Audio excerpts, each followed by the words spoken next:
Seltzer Kings podcasts. This episode is brought to you by Skinny Pop Popcorn. Perfectly popped, endlessly delicious. Oh, so light and crunchy. Skinny Pop Original Popcorn is the snack you've been searching for. Made with just 3 simple ingredients: popcorn kernels, sunflower oil, and salt. Snacking never felt or tasted so good. Perfectly popped, endlessly delicious. Give yourself permission to snack and pick up Skinny Pop Original Popcorn today. The first is unlike anything we've faced before. There's evil, and then there's the thing that created evil. The source. And that's what this thing claims to be? That's what it is. It has eternities to act, endless resources. How to defeat it, honestly, I don't know. But we have to find a way. If the Slayer line is eliminated, then the Hellmouth has no guardian. The balance is destroyed. I'm afraid it falls to you, Buffy. Sorry, I mean, we'll do what we can, but you're the only one who has the strength to protect these girls and the world against what's coming. But no pressure.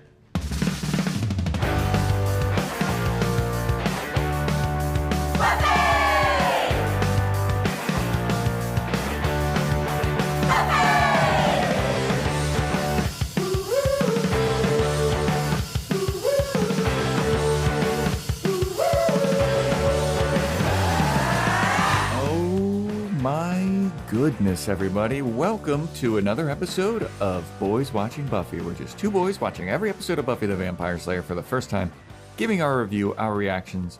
We're your hosts. I am Joe Welke. I am Vance. And today we're talking about Season 7, Episode 10, titled Bring on the Night. Directed by David Grossman, written by Martin Noxon and Douglas Petrie.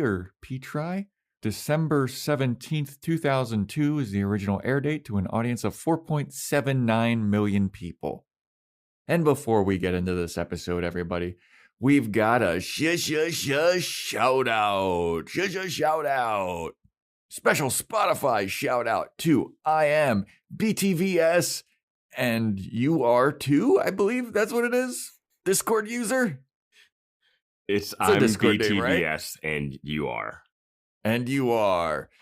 We're all Buffy the Vampire Slayer. Thank you so much for your Spotify review. I know that you were jumping through some hoops in order to make it happen, so we appreciate that. If you want to get your own shout out, Apple Podcast 5-star rating and review, or Spotify 5-star rating, take a screenshot of it, send it over to us. Join our Patreon, patreon.com/Boys Watching Buffy. We're doing Boys Watching Angel, Boys Watching Movies, Joe's Fashion Report /Corner. Join our Discord. We got a bunch of fun stuff happening there. A lot of chatter from last week's episode. A lot of chatter. Paragraphs, essays written. Yeah, whenever you talk about Spike and Buffy, oh yeah, it leads to some chatter. Oh yeah. Yeah, it was interesting to see all the different opinions and where people are coming from with that. I love this fan base and how engaged people are with it, and they have their own headcanons and have their own opinions about stuff, and seeing where people are coming from. It's interesting, man. Yeah. This stuff gets real divisive. This Buffy relationship, not the relationship of the relationship, not even just them hooking up. Yeah. Just like them interacting all the time. It's just... Yeah, it's rather polarizing. Yeah. But very interesting to talk about. Yeah. And I mean, we like the show. Just got to reiterate that. We haven't said that in a minute. We like the show. Feel like we got to throw that out there every once in a while, but yeah. All right, so bring on the night. Well, let's bring on these Monster Energy drinks. Bring on the Monster Energies, baby. I'm Zero Ultra. I'm Zero Ultra as well. All right, we're back to it. We're back the same. Bring on the night. I have a lot of stuff to say about this. There's a lot of, I'm going to have a lot of conjecture on this episode. I've got a lot of predictions and things that I'm like, oh, okay, I might be seeing a thread somewhere. I have a big prediction. I do too. And I feel like. And I think the conjecture will start right during a recap.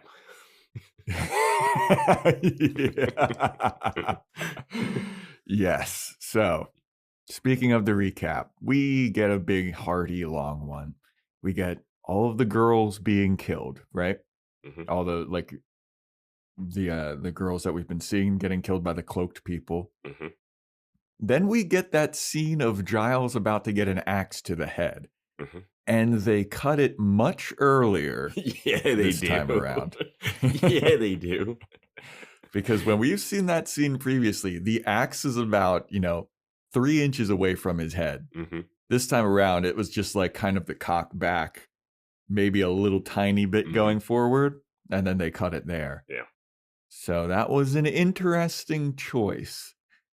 And it's going to lead to some conjecture. Okay, I think we might be on the same page here. All right. I think so too. So we have that. We have Dawn seeing Joyce. Joyce telling Dawn when shit hits the fan, Buffy's not going to choose you. In so many words. Jonathan being killed. Principal Wood burying Jonathan. Andrew being found buying blood. Buffy believing in Spike. The first evil breaking into the house and like all of his little minions breaking in and beating everybody up. And then the big... In my notes, I've been referring to it as the Mega Vampire. I know it got a real name in this episode, but I just kept writing Mega Vamp. I was writing Super Vamp for a while, and then Buffy said Uber Vamp. So then I switched to Uber Vamp. Okay. I like that. It's an Uber driver. Gets you from point A to point B. $40. But that is the end of the recap. And then the episode opens up with Xander sweeping some broken glass from the windows. Mentioning that he is in a loop because he's doomed to replace those windows for all of eternity. It's one thing to actually replace them, but is he paying for them? I have no idea. Is he stealing the yeah. I don't know who would be paying for him because it seems like he's the only one that has a job, so it probably is him. And I'm happy that we're not dealing with that. I want to reiterate that from last season. I'm happy that they're not dealing with who's dealing with the finances of all the damage, right? Yeah. It's just weird that they set it all up, that now it's a thought that happens in my head. Because before we would just joke about it, like, how is Buffy's mom paying for all this? Yeah. Right? And then it was then they made it like a focal point of the first couple episodes of season 6. Yeah. So that's all. I don't really care who pays for this. So he says that, which is something we've joked about a bunch of times. Yeah. And then immediately after he goes, how about we just board up these windows until it gets less? Which is what I've been suggesting for the last 3 or 4 episodes. And I was like, all right, simpatico. Yeah, window installation is going to take a while, and they don't have a while. Yeah. So then we have the rest of the Scoobs. They're doing some research about the first evil, and Anya doesn't really believe in the first evil. She's kind of like, this guy is saying he's the first evil. It's the head evil. It's the root of all evil. I've heard that so many times in my demon days. That's nothing. Like everybody always talking about how they're the craziest and they're the most evil and they're the most horny. And I was like, wait, what? And then Buffy's like, no. This first evil thing, this is legit. Like you weren't around when I was fighting it. I felt it. Like it's legit, dude. And so we have that. And we also have Andrew tied to a chair, and he's still passed out from when Spike was feasting on him. And Dawn walks over. They're like, hey, man, I wonder when this guy's going to wake up. And Dawn walks over, and she's just like, well, maybe it just needs a little bit of fucking, maybe he just needs to get slapped. And she slaps the shit out of him. And he does not wake up because he is not faking. Yeah, they bounce back from blood loss a lot easier than other Sunnydale people. Yeah, oh yeah. It was just funny because Yeah. she's like, oh, maybe he's faking. And she just slaps his ass. And Yeah. she's like, oh, maybe he's not. Maybe he just needs to get another slap. Yeah. Buffy's like, Dawn, calm down. I thought he was going to wake up when she slapped him. Yeah, I thought so too. I was expecting that little Andrew, ow. Yeah.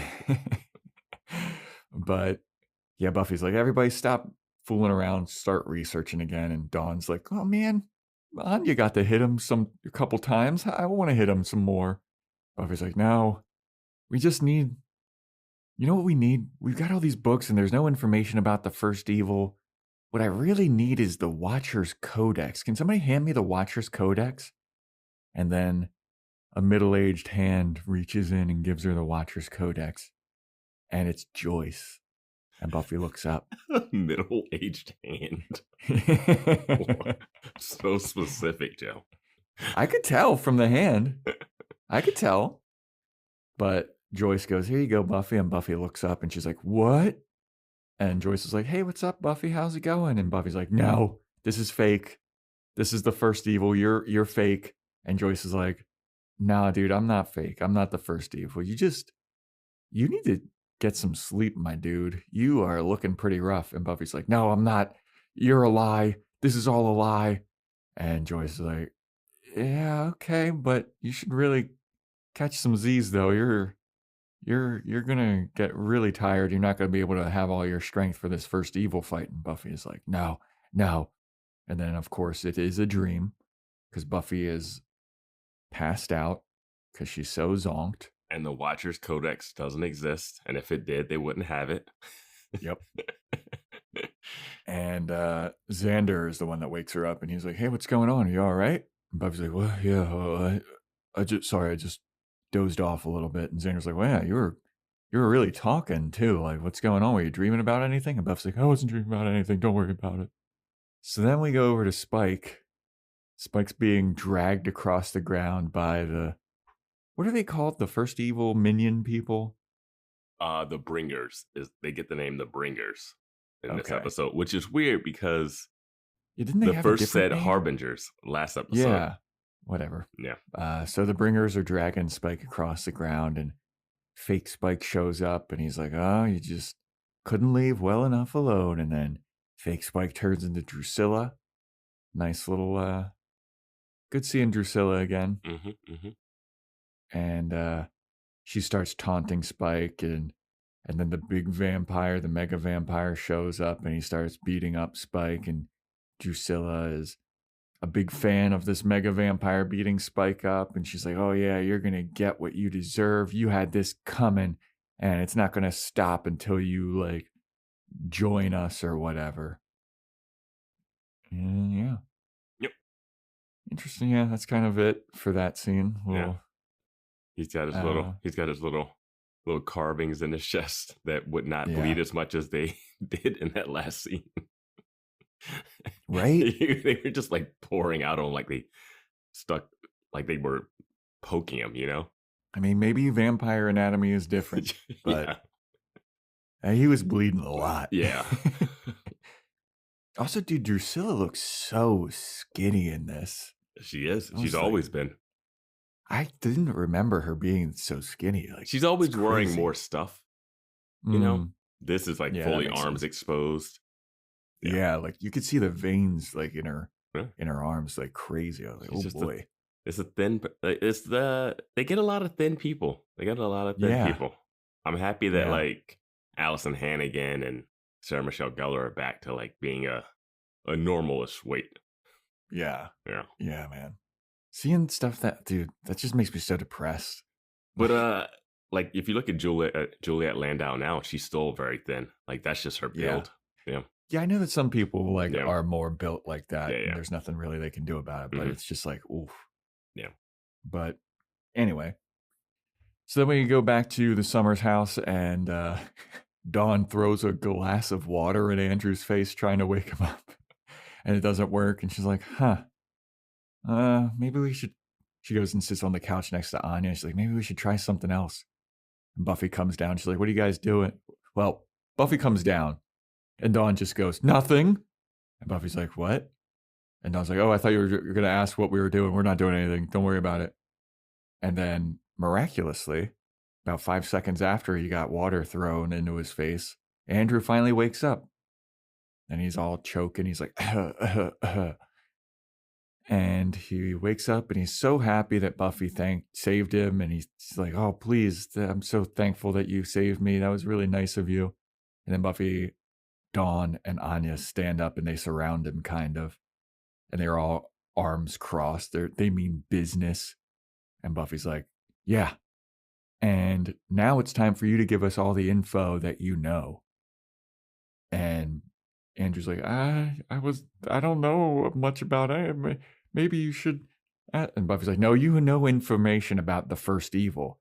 This is who you were working for. It's the first evil. It appeared to you as Warren.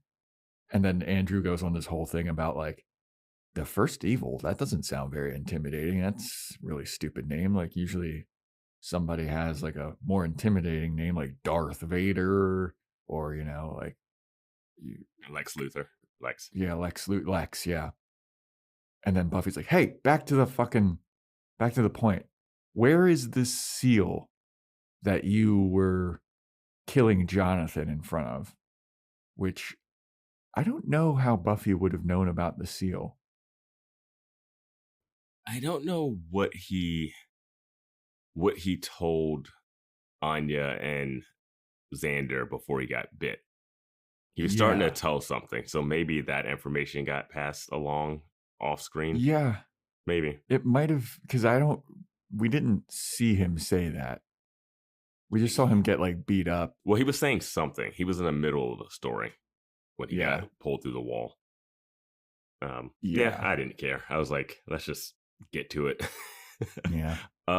Did you think in that earlier scene when Dawn was getting up to go over to Andrew that she kind of like was attracted to him or something at first before the slap?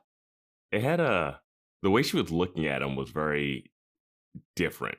It wasn't a fuck this guy. It like she stares at him and then she gets up and she like saunters over to him. I don't know, just for a brief moment. That's what I got. I did not get that at all. Right. It looked like she was more like, to me, it looked like she was she's like thinking puzzled. like he's faking, yeah. Yeah. But I didn't know why she was puzzled, I guess. So that's why my brain was like, does she like this guy or something? Why is she puzzled? There's a guy tied to a chair. What you've seen this before. Yeah. Yeah, it was more like an inspecting, like, let's see if this guy's really asleep. Like maybe checking to see if he's actually passed out. But knowing how this show does relationships, it's like, all right, first you fall in love with a vampire. You have to kill that vampire. Buffy, Dawn both did that. Buffy, Angel. Then Dawn, you get yourself a Scott Hope or an Andrew. And then you find yourself a bad boy. Yeah, and a Riley. Another vampire. Yeah. Yeah, so she's on the Buffy Summers girl schedule, Yeah. So yeah, Buffy asks him where the seal is, and then the next scene is Andrew taking the Scoobs to the seal. And he leads them to the thing. He's like, I think it's here, and Xander's there. He's like, it better fucking be here, or I'm gonna beat your ass. And it's like, oh no, it's definitely there. Is this a school day? The way is it during the day? Yeah, it seems like it because it was bright. It was definitely daylight when he was fixing the windows. That's true. And did they just stroll into school and then go down that one doorway? I guess so. It can't be a school day. That's it has to be because of what happens later. Oh, right. Yeah. Maybe it's like after school. Maybe it's got to be after school. But doesn't he say, hey, can you come in? And she's like, I'll come in tomorrow. I think he wanted her to come in that day. All right, well, let's get to it. Dawn, they all find the seal, and they're like, oh, wow, there's the big old Baphomet goat seal type of thing. And then Dawn finds the giant wooden wheel that Spike was tied up to last episode when he was bleeding onto the seal. And Xander gives... Did you notice that Dawn's hair changes? It's curly. Dude? There's some reshoot stuff happening. Check out the fashion report, because I'll just give a little sneak peek here. There's she's got curly hair over top of her straight hair at one point later on in this scene. So this is supposedly they just untied them. Apparently she got her hair done between going to school. Yeah. And then I was like, what is this? And if you look at this shot, it's her by herself talking about that wooden thing. She's not in a group shot with everybody. Yeah. And then when they do the covering, they try to cover up this seal. In the wide shot, it looks like her hair is straight again. So I feel like they just reshot that scene somehow at a different time. Probably. And her hair was different, but I'm not sure why. But yeah.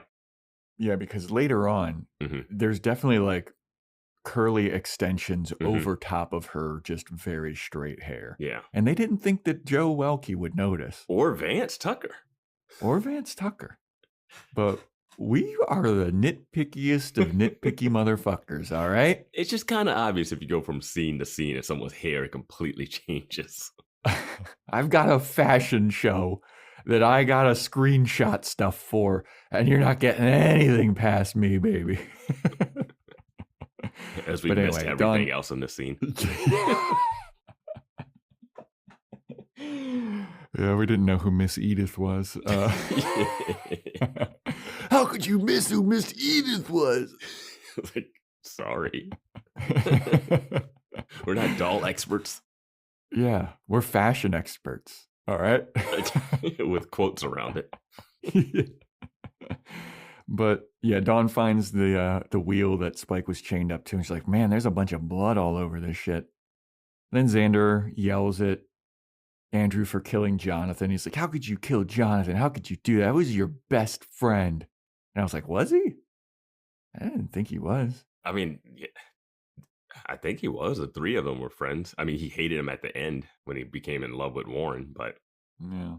But yeah, it's really strange the way they bring up that he killed Jonathan, and they're just nonplussed by it.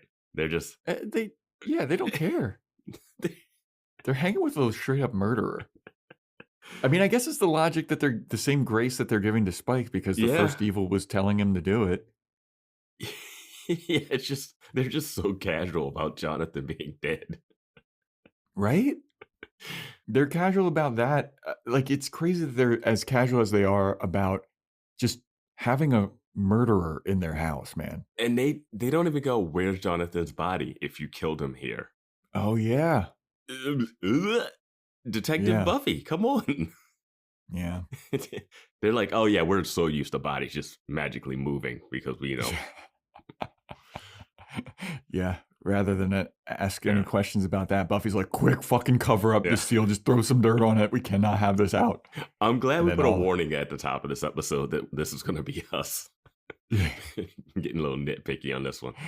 Yeah, they just start shoveling dirt all over the seal, and then they leave, and Andrew and Xander have a nice little bonding moment. Why is there just a room that's dirt? What is Xander's company doing? It's just a dirt floor. Yeah, why is it a room with a dirt floor? We got to go to a high school, Vance, and we got to check out their basement and see if they have a dirt floor. Where they have a lot of maintenance equipment, but no maintenance people ever. Yeah. And so, Andrew and Xander have a little moment where they bond about Wonder Woman comics. And Dawn asks Buffy, she's like, so what's next? What are we going to do next? We covered that up, but what's next? And then Principal Wood shows up with a shovel. And Buffy and Dawn are there with their shovels. Which, why are they taking those shovels? Because they didn't show up with shovels. No, they didn't. Those shovels were in the room when they got there. Was it only? It seemed like they all had shovels. It seemed like there was 4 shovels. Yeah. Yeah, why are they taking those shovels? No idea. But Principal Wood's there with his shovel, and he's like, Buffy, what are you what are you doing down here? Aren't you sick? And Buffy's like, oh yeah, I'm feeling better. And Dawn has to throw in a little, yeah, she was shitting her pants and throwing up. And Principal was like, I got it. We don't need to do that.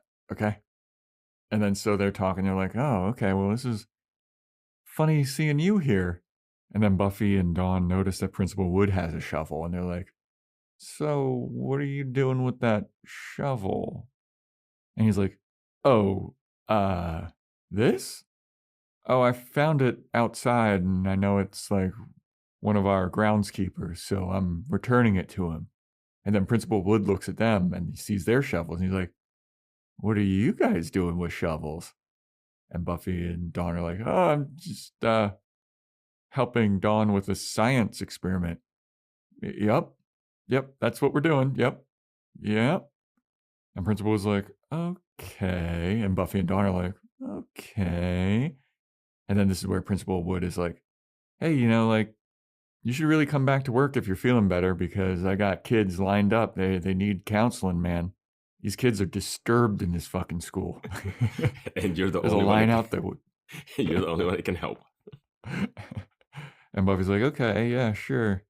And then they start walking their separate ways and they each do a little over the shoulder like, what the fuck is going on here? What is Principal Wood up to? Oh, what is Buffy up to? What's going on here? Isn't there only one entrance out of here? Why aren't we walking to the same spot? So that's interesting. Principal Wood might be more than meets the eye. I mean, we saw him bury Jonathan. Yeah. So. Yeah. With his smooth ass head. I'm glad that people were on board with that. One person commented on it. Yeah. Yeah. Because the rest of them knew for a fact. I'm glad people. Yeah. Justice for Principal Wood's smooth ass head. It was a good excuse he came up with for the shovel. Yeah, it was. Buffy's excuse was way poor. Yeah, I mean, they don't have it. Like, his is really a little valid, but I did like that Buffy called him out like, oh, really hands-on for Principal. Yeah. So then we have the Scoobs. They're about to do some more research about the first evil. We got Anya looking up stuff. We got Dawn tip-tapping away on her MacBook. We got Willow about to do a locator spell. And Xander's just like looking over Anya's shoulder, basically. And Buffy comes back and Xander's like, hey, Buff, you should really get some sleep, dude. You have not slept in like 2 days. And Buffy's like, there's no rest for the wicked. I don't sleep. I'm the Slayer. And they're like, okay, cool. She's like, I was resting fine until you guys brought me back to life, but whatever. I was in my eternal rest. It was literally resting in peace, as they say. Yeah. But so Willow starts to do her locator spell and it explodes. And there's a big explosion. Anya goes flying. Dawn goes flying. Anya just like slams into a wall. And then Willow turns black-eyed and goes crazy. And then a giant evil demon thing pops up out of her body. And it says something like, you will not do this. You will only make me stronger. And then it disappears. And then Willow falls to the ground. It doesn't and just like, disappear. Let's not go there. Xander breaks the little thing that she's using. Oh, It yeah, stops yeah, it. yeah. Our hero, Xander, Yeah, Xander. He started coming the through. season. He had to break that little talisman that was causing the thing in that first episode that I'm still not sure who was doing that. Yeah, it was the Yeah. first evil. The first evil can't do it, though. It needs somebody to use the talisman. Yeah. Yeah, true. So I don't know. But yeah. Maybe you're right. Yeah, Maybe. it wouldn't be the principal. He wouldn't have a Mhm. reason to do that to Buffy yet. Yeah, I don't know. So Xander breaks a thing. You're right. And then Willow falls to the ground and she starts freaking out. And Buffy rushes over to Willow. And Willow's like, please, Buffy, no, I don't want to hurt anybody. I don't want to hurt anybody again. I don't want to do this. I don't want to do this. And Buffy's like, it's fine. It's fine. Don't worry about it. Don't worry about it. Don't worry. We won't use magic. We will not use magic until you feel that you're ready. or we won't use magic. And Willow's like, no, I can't use magic. I'm sorry. I can't do this. And Buffy's like, God fucking damn it, dude. I wish she Why was you gotta like be such that. a fucking addict? I wish she was like that. Instead, she's like, don't worry, we can hold off until the season finale. It's fine. You don't have to use magic. It's fine. We won't get out. We won't use our get out of jail free magic card until the end. All of a sudden, you'll just be powerful enough to hold it in again. Yeah. For whatever reason. They just had to nerf her. Had to nerf her. So then we have Buffy. Buffy's like, all right, I'm going out. I'm going somewhere. And everyone's like, hey, you shouldn't go alone. And Buffy's like, no, I need to go alone. I'm just going to go. And then she opens the door. And who's there but our guy, Rupert Giles, standing at the door. And Buffy's like, oh, hey, Giles. Oh, hey, Giles. And then 3 girls are with him as well. And they rush into Buffy's house. That's how he rolls now, man. Yeah. Just hanging out with 3 young girls. And I have to say, no eye patch and no hook for a hand. Yeah. Big disappointment. Yeah. And that just reminded me, we did not go over our predictions. Oh, shit, we didn't. Yeah. I remember I predicted something about Batman showing up. Yeah, Batman. But then you said replace it with Giles. Yeah. Bada bing, bada boom. And your thing was, he says, I am the knight.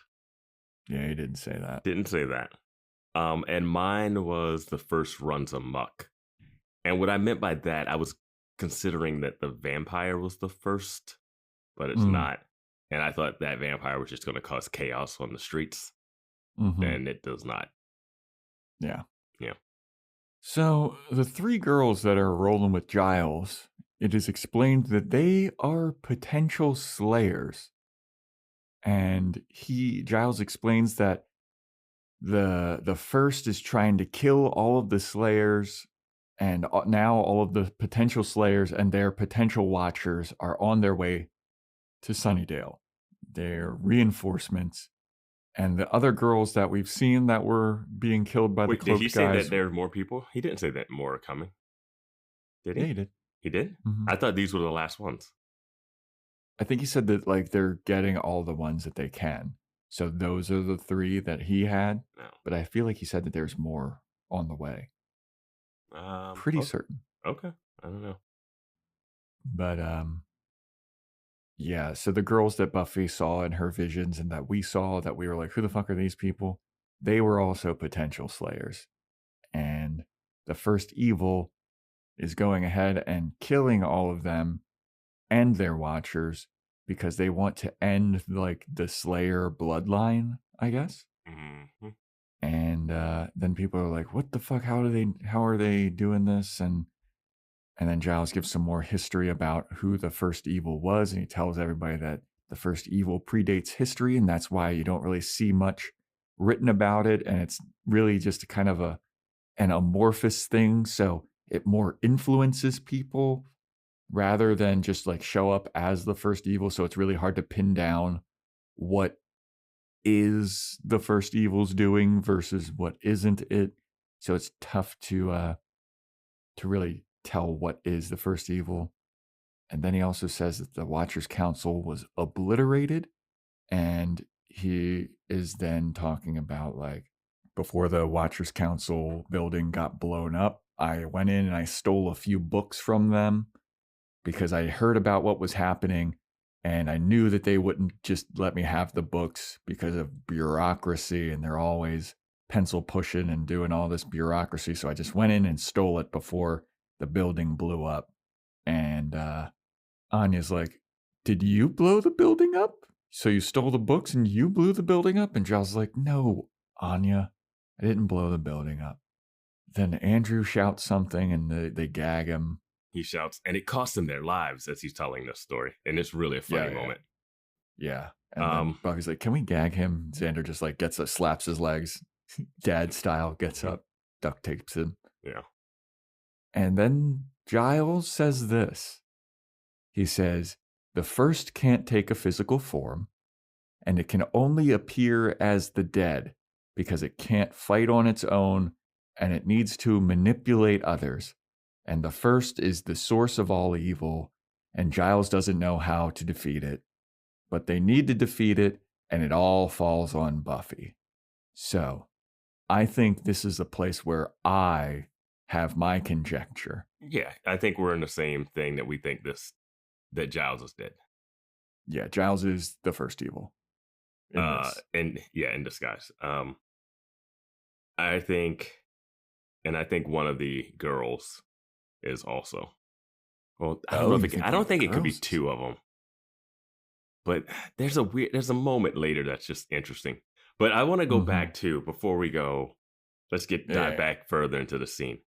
I've always asked how Slayers are chosen. And I just don't get them saying that the first is killing all the people that are in training and they're going to go back. And then Buffy's like, oh, so then they're going to kill them and then Faith and then me. And then that ends the bloodline. Now, we've had a lot of Discord chatter about this bloodline and Faith. And someone recently brought up the question of if Buffy should have come back and not had Slayer powers when she first died and it went to Faith. Like two people shouldn't have the same power. And this, according to how this is laid out, it seems like it's really tricky, because if this Giles, like we think, might be the first in disguise, right? Then what they're saying is unreliable, like an unreliable narrator. But if we take it face value, because we could be wrong about that, but it seems like the most logical thing of they set it up and that line. That makes based on what we've seen, and then that line, and then I also noted that Giles doesn't touch anything in this episode. And I was like, okay. And we get this more so, it's not like, oh my God, you guys are really smart. We get this. If this does pan out, it's that, 25 years of media has come out since this. So we've seen stuff and we're like, oh yeah, we get what you're going for. But so the Slayers, Buffy seems to buy into what Giles is saying about this Slayer bloodline that can be wiped out. Yeah. So how does that work? I was about to say, it makes absolutely no sense that Buffy would buy into this, because Buffy wasn't training to become a Slayer. No. She got surprised by that guy just walking out of high school one day, and he was like, hey, you come with me. You're the Slayer now. Yeah. And she's always complaining about, I never asked for this. I didn't want this. That was the first 4 seasons. Yeah. So if she dies, if Faith gets killed, if Buffy dies, well, actually the bloodline goes through Faith. So if Faith dies, then there'll just be another Slayer. It doesn't need to be somebody in training. Why? So they don't need to kill Buffy. The first doesn't need to kill Buffy to end the bloodline? No, because remember they said that the bloodline now goes through Faith. I thought she's like, oh, they got to kill Faith and then they'll kill me and that'll be it. Or did they just kill Faith? If they kill Faith, I think they're killing all the people on the bottom rung so that once they kill Faith, there's nobody that it could go to. But why? How do they pick these Slayers in training? And is this Slayer gift? It can't just go to someone else? Why would it be wait, the Watchers didn't train somebody. I guess Slayer's done. Because Watchers weren't... The thing is, because Buffy wasn't trained. Watchers weren't around when the first Slayer existed. It's no way a Watcher trained a couple girls and the first Slayer was like, all right. I mean, that's a big reason why this is all bullshit and Giles is the first. Well, here's the thing. I don't understand. What does Buffy know about Slayers, though? Does she not know anything? Wasn't that the whole beginning of season 5? It's like, I want to know about Slayers. I want to know everything. Well, here's because remember when Buffy was killed, or she killed herself to save Dawn, we were like, oh, there's going to be a new Slayer. And then everybody was like, no, because the bloodline goes through Faith now. So it's like, okay. So if Faith gets killed, the Slayer, it's just going to be a new Slayer. It'll be passed to somebody else. It doesn't have to be somebody trained. Because I also think that Faith wasn't trained. Yeah, I don't think she was trained, and also, why would it choose her?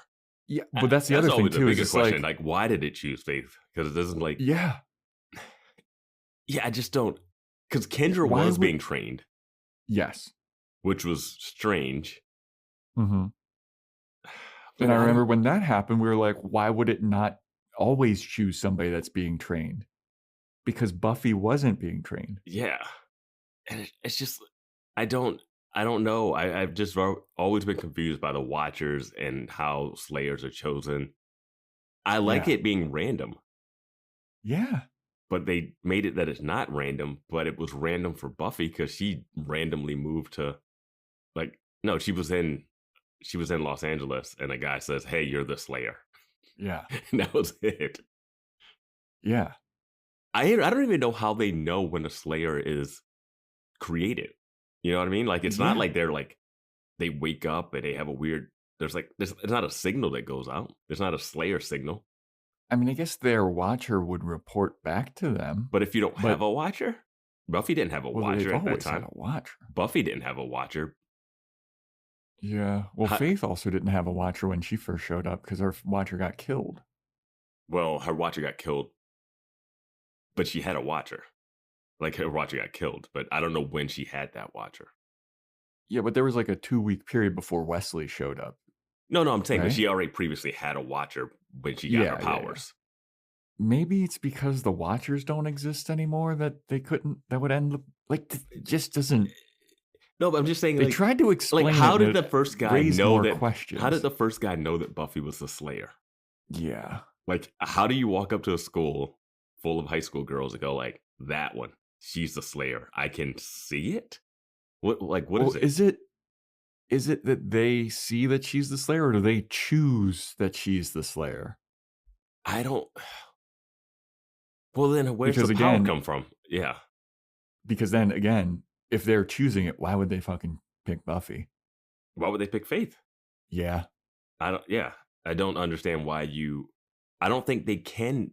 I don't think the Watchers should have the power to choose who the Slayers are, but I don't understand where they pick these Slayer in training. See, I always thought that the Slayer power was some kind of mystical essence that just is imbued in some random person. Like a Green Lantern ring kind of situation.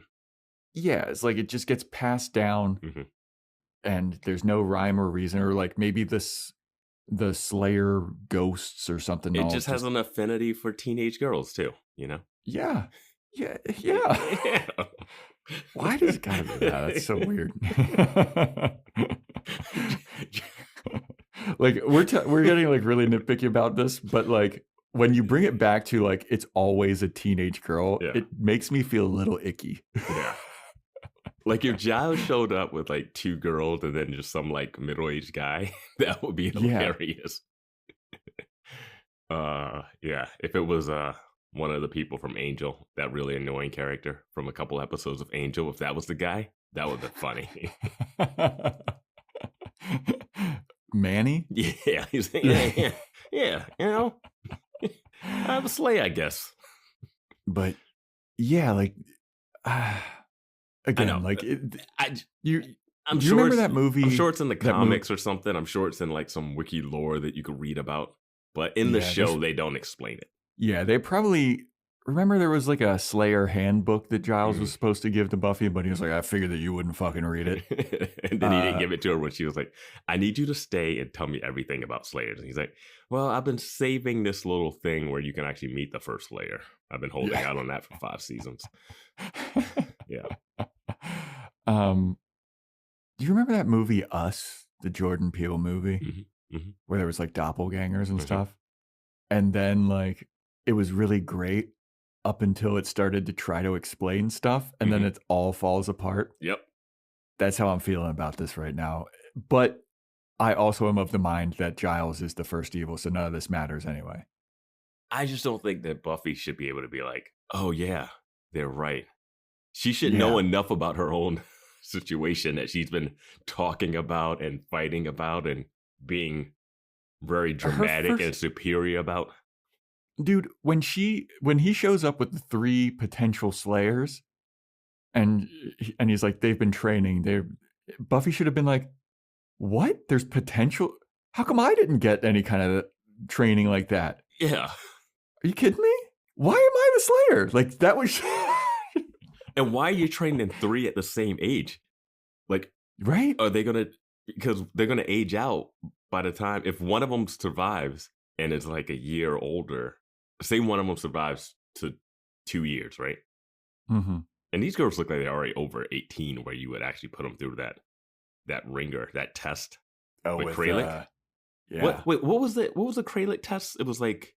When you turn 18, yeah, you take away your Slayer powers and you have to fight Kralik, and you have to prove that you're worthy of the Slayer powers because you can beat him without your Slayer powers. So like when you become 15, 16 is when you end up becoming a Slayer, right? Yeah. So you wouldn't have Slayers in training for 3 years or 2 years. At this rate, they're training Slayers as if Slayers will die within 6 months of becoming a Slayer. Because think about it, like if one of these becomes a Slayer, they'll be 18 by the time the other one dies. Say if they lived like 2 years, right? Yeah. Then it's gonna go back to another 16-year-old. They're training like 5. They're training like 5, like 15-year-olds, but they definitely look older or whatever age they are. Well, Xander's also like 40 at this point. But these girls are not Buffy's age when she got the Slayer powers. Yeah. They're Buffy's age now, closer to like they're probably younger, but they look like they're older than Dawn. Yeah, and Dawn would be the Slayer age. Oh my God, what if Buffy dies and Dawn is the next Slayer? She can't be, apparently. Yeah, that's true. She hasn't been training. I don't know. She hasn't been deemed a potential Slayer. Has that ever happened? Has it ever been a sister? I don't know. Can a fake person be the Slayer? A fabricated human being? We are in the weeds right now. We are in the weeds. And we warned you. We warned you all at the beginning of this episode. We warned you. But we think Giles is fake. we started off with like, there's going to be a lot of conjecture. There's going to be a lot of talk about this. But I think we are in agreement that Giles is definitely the first evil manipulating people. Yeah, I thought it was going to come up at the end of this episode. I thought it was going to be a house fight. No, they're going to space that one out because fucking, dude, when he wasn't touching anything, I was like, this is mad suspicious. And when they cut that recap, I was like, oh. And then he shows up. I was like, oh yeah, dude, he's fucking evil. Yeah. But yeah, dude, they opened a can of worms. If this is true, if this is truly how the Slayers thing works, which it might not be because this could be the first evil, they opened a can of worms. Yeah, I've always just wondered how Faith got chosen. Yeah. I think that it can't be. But Kendra was training. She was a Slayer in training. I know. So it's got to be somewhat true. I know. I don't know. I don't know how this works. I just really wish I knew. You could explain it in like 2 lines, honestly. There's got to be like an actual Slayer handbook that they like released that answers all these questions that you could buy at like fucking a comic book store. Yeah. Like you could buy Barney's like how to pick up girls book from like How I Met Your Mother. Yeah.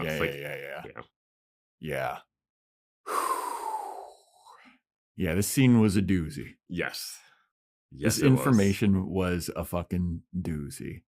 Yeah. But yeah. All right, shall we move on from this now? Just in the end of the scene, Buffy mentions that they need to get Spike. Yeah, because the one Slayer, potential Slayer, is like, I don't really know if Buffy can protect us. Like, this is the Slayer. How can we trust that she's going to protect us? Why are we on the Hellmouth? Wouldn't it make the first evil more powerful? Like, why aren't we getting as far away from this place as possible? And everyone's like, pretty good questions. Yeah. But yeah, Buffy's like, stop with the question. We need to find Spike. We need to get Spike because he's our ace in the hole for whatever reason. Yeah, if Giles is the first, how did he get these girls on a plane? Well, you think that the girls are also the first. No, I don't think the girls are the first. I had a feeling that one of them. I thought you said the 2 of them. I had a feeling that one of them could be, but they do physically interact with something. Yeah. But like, I don't understand how they got on a plane. They're also eating cereal at one point or cookies later. So Yeah. Yeah, that's true. Yeah. So yeah, Buffy decides, hey, we need to get more reinforcements. We need Spike. So we go to see what Spike's up to, and Spike is getting tortured by the mega vampire. And Drusilla's taunting him some more. She's doing all weird, dancey, wacky Drusilla shit. And she's like, why don't you just join us, Spike? And Spike's like, no. And then she's like, all right, I'm going to get this vampire to torture you some more. That's basically the gist of that scene. yeah, this scene makes no sense at all. Because, as they say it multiple times, vampires don't breathe. Yeah. So you can't she's like drowning him. They're holding him underwater and he's suffering. Yeah. But if you don't breathe, being held underwater wouldn't do anything. Yep. It just wouldn't do anything. That's the only reason being held underwater sucks. Because you have to breathe. You can get water in your eyes. That's not very He pleasant. can close his eyes. And he does. Yeah. It is nonsensical. But what about vampires with souls? Do they breathe? Nope. No, because Angel didn't breathe. Yeah. Nope. Angel constantly mentions that he doesn't breathe. Yeah. So anyway, Spike's getting tortured. I do love when he pull him out of the water. He's like,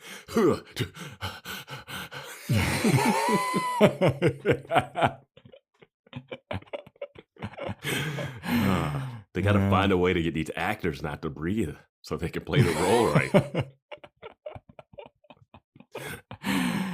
A method actor would never.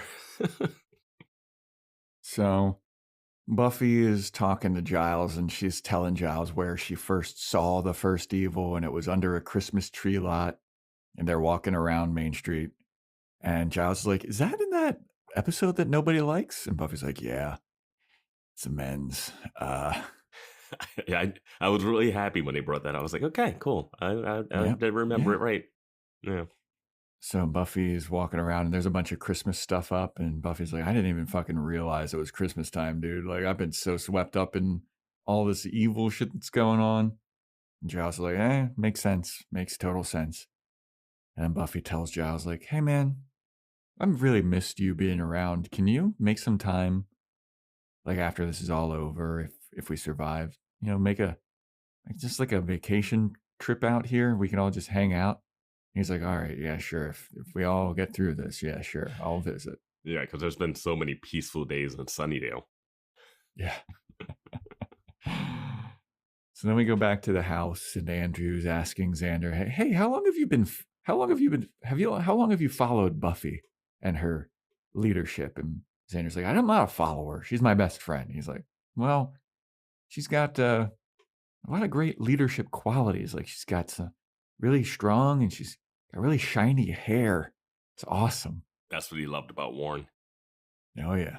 It's shiny hair. Then Willow is setting up beds for all the potential slayers to sleep in. She's got like sheets on the couch, and she's talking to the one whose name I think is Kennedy. Mm-hmm. And she's like, all right, how about you sleep down here, and then these two will be upstairs. And she's like, Kennedy's like, oh no, that won't work because this person talks in her sleep, and that person snores, and that's not going to work because I can't sleep like that. And Willow's like, how about you be in charge of this? You pick where everybody sleeps. And then Kennedy looks at Willow and goes, good. I'll be in bed with you then. And Willow's like, she says, she says, I hope you don't hog the covers. Yeah. And then it gives her a look. And then Willow's like mouth drops. She's like, oh. And that's when I was like, whoa, does Kennedy know that Willow's, like, is she hitting on Willow already? Like, that is a bold move. Well, Kennedy is the bold one of the three of them. Yeah. She's the one that, like, questions Buffy. Yeah, but this like, this is a bold hit on. That's why I was like, this is the moment where I was like, is Kennedy part of Giles's, like, I was like, is Kennedy one of the people that we saw get killed? Because I don't remember what the girls look like. on the. I know the name was something different when that first guy came in, when that watcher came in, and it was like, oh, they killed this lady or something. Robson, and it was like Ina or something. Nora. Okay, Nora. Yeah. But well, the first girl that we see get killed by the cloaked people was in Istanbul. And then another one was like the other German. one had pink hair. Yeah. So I don't think none of these people. Yeah, none of the girls are, because then she grabs the blankets, which the thing couldn't technically. But I was like, man, that is a bold hit on for like. I hope you don't hug Faith the covers. was really bold like that. Yeah, I'm not saying it's not possible. It was just like, all right, wow, all right, you're just going with like, I'm gonna hop in bed with you. Yeah. Yeah, I liked Willow's reaction. She's just like, whoa. It's not like disgusted. It's just like surprised at the balls. Yeah. But so then Dawn is cooking for the other potential slayers, and they're eating like just a bunch of fucking snacks. Like there's one that's dressed like incredibly gaudy, and she's just like got her fist in a box of Lucky Charms, and the other one's like, I would like some biscuits, please. Let's have some biscuits. They always have a ton of cookies in the Summers household. Yeah. Remember that plate that they got for Amy the Rat? Yeah. Those are like bakery cookies. Yeah. Yeah. I do like that they have like 3 very different personalities for these slayers, because we got Kennedy, who's like brash and bold and like kind of faith-like. There's one of them, I think Annabelle, is like by the rule book, like kind of Wesley-ish, like early Wesley. I don't know about that third one. The third one seems kind of like, she's like more kind of Buffy-ish, I feel like. Where she's kind of like, yeah, whatever. It has the feeling of setting up spin-offs, where you introduce these characters late and you're like, let's see if one of these hits, and if it does, we'll spin it off into something. There's also weird ADR with Anya in the scene. Yeah. There's some weird ADR in this episode. Because I remember earlier there's a weird ADR moment with Dawn. Yeah. Because Anya walks past and then like she's dumping out the food, but you don't see her face, and she's saying something like, it's all burnt. And then they're like, oh, maybe we'll order pizza. And I'm always confused how any pizza delivery drivers survive past their second night. People weren't surviving at Double Meat Palace. Yeah. How are you surviving driving to people's houses? And we've seen Mr. Trick eat a driver. Yeah, a drive-through person. Like he just grabbed not a guy even a drive-through person. Drive. He also killed a pizza delivery guy. Yeah, that's true. So I don't understand. Mr. Trick fucking ruled. Yeah, I just don't understand. They're always like, let's order a pizza. I'm like, are you trying to kill somebody? Are you trying to kill a student? Yeah, that's true. Yeah, that's just a little random thing. But then there was like weird ADR when Anya's at the sink, the kitchen sink, and she's like talking, and everyone's like, "Oh, cookies! Yay, cookies!" And she's like, "Blah blah blah blah blah blah blah blah blah blah." Yeah, it's weird. But yeah, they're all just eating snacks. They're having a good time, bonding and talking about their Slayer shit.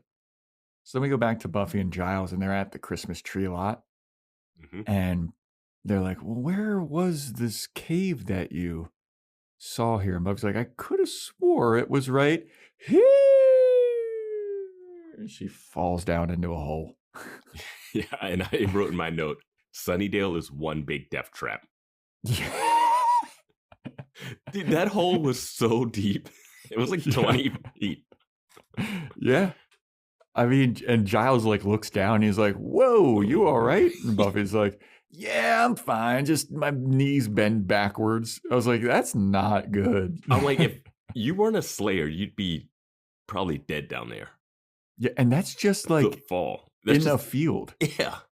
At a Christmas tree lot. Like the next Christmas tree lot person that opens up there is fucked, dude. Yeah. Unless they're in the know. It's a massive cave underneath there, too. The cave system of Sunnydale is amazing. Well, the thing that was just like protecting it was just like wood slats, too. It wasn't anything. Who did that? It was like wood slats and grass. Like they did it and just like, It's like a classic like Donald Duck, like Mhm. Daffy Duck trap for Bugs Bunny or whatever. Yeah. But yeah. So Buffy goes down and she looks up and Giles is like, "Are you all right?" And Buffy's like, "Yeah, I'm fine, but definitely you can't come down here. So stay up there.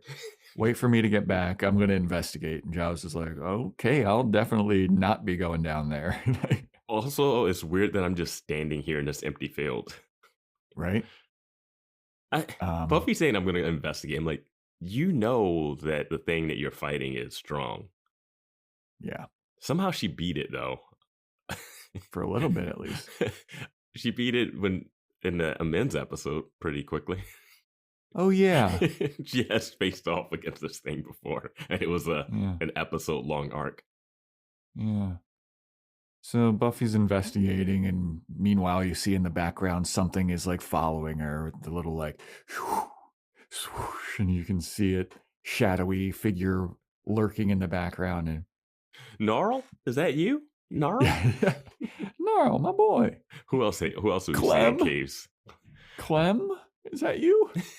Please be Clem. But no, it's the Mega Vampire. And they fight, and the Mega Vampire is like beating the shit out of Buffy for a little bit. He punches her across the cave, like sends her flying. Mm-hmm. And then they do some like pretty creative fight choreography in this scene. It's pretty nice. Yeah. Where Buffy is like using parts of this cave to jump off of and swing off of to kick the vampire. And then eventually like the vampire like fucking slams her face into parts of the cave. And it looked pretty brutal at some points. Mm-hmm. But Buffy eventually gets the upper hand, pulls out a stake and stakes it right in the heart. And it does not die. And Buffy looks like, "Oh no, this is unlike any vampire I've ever seen."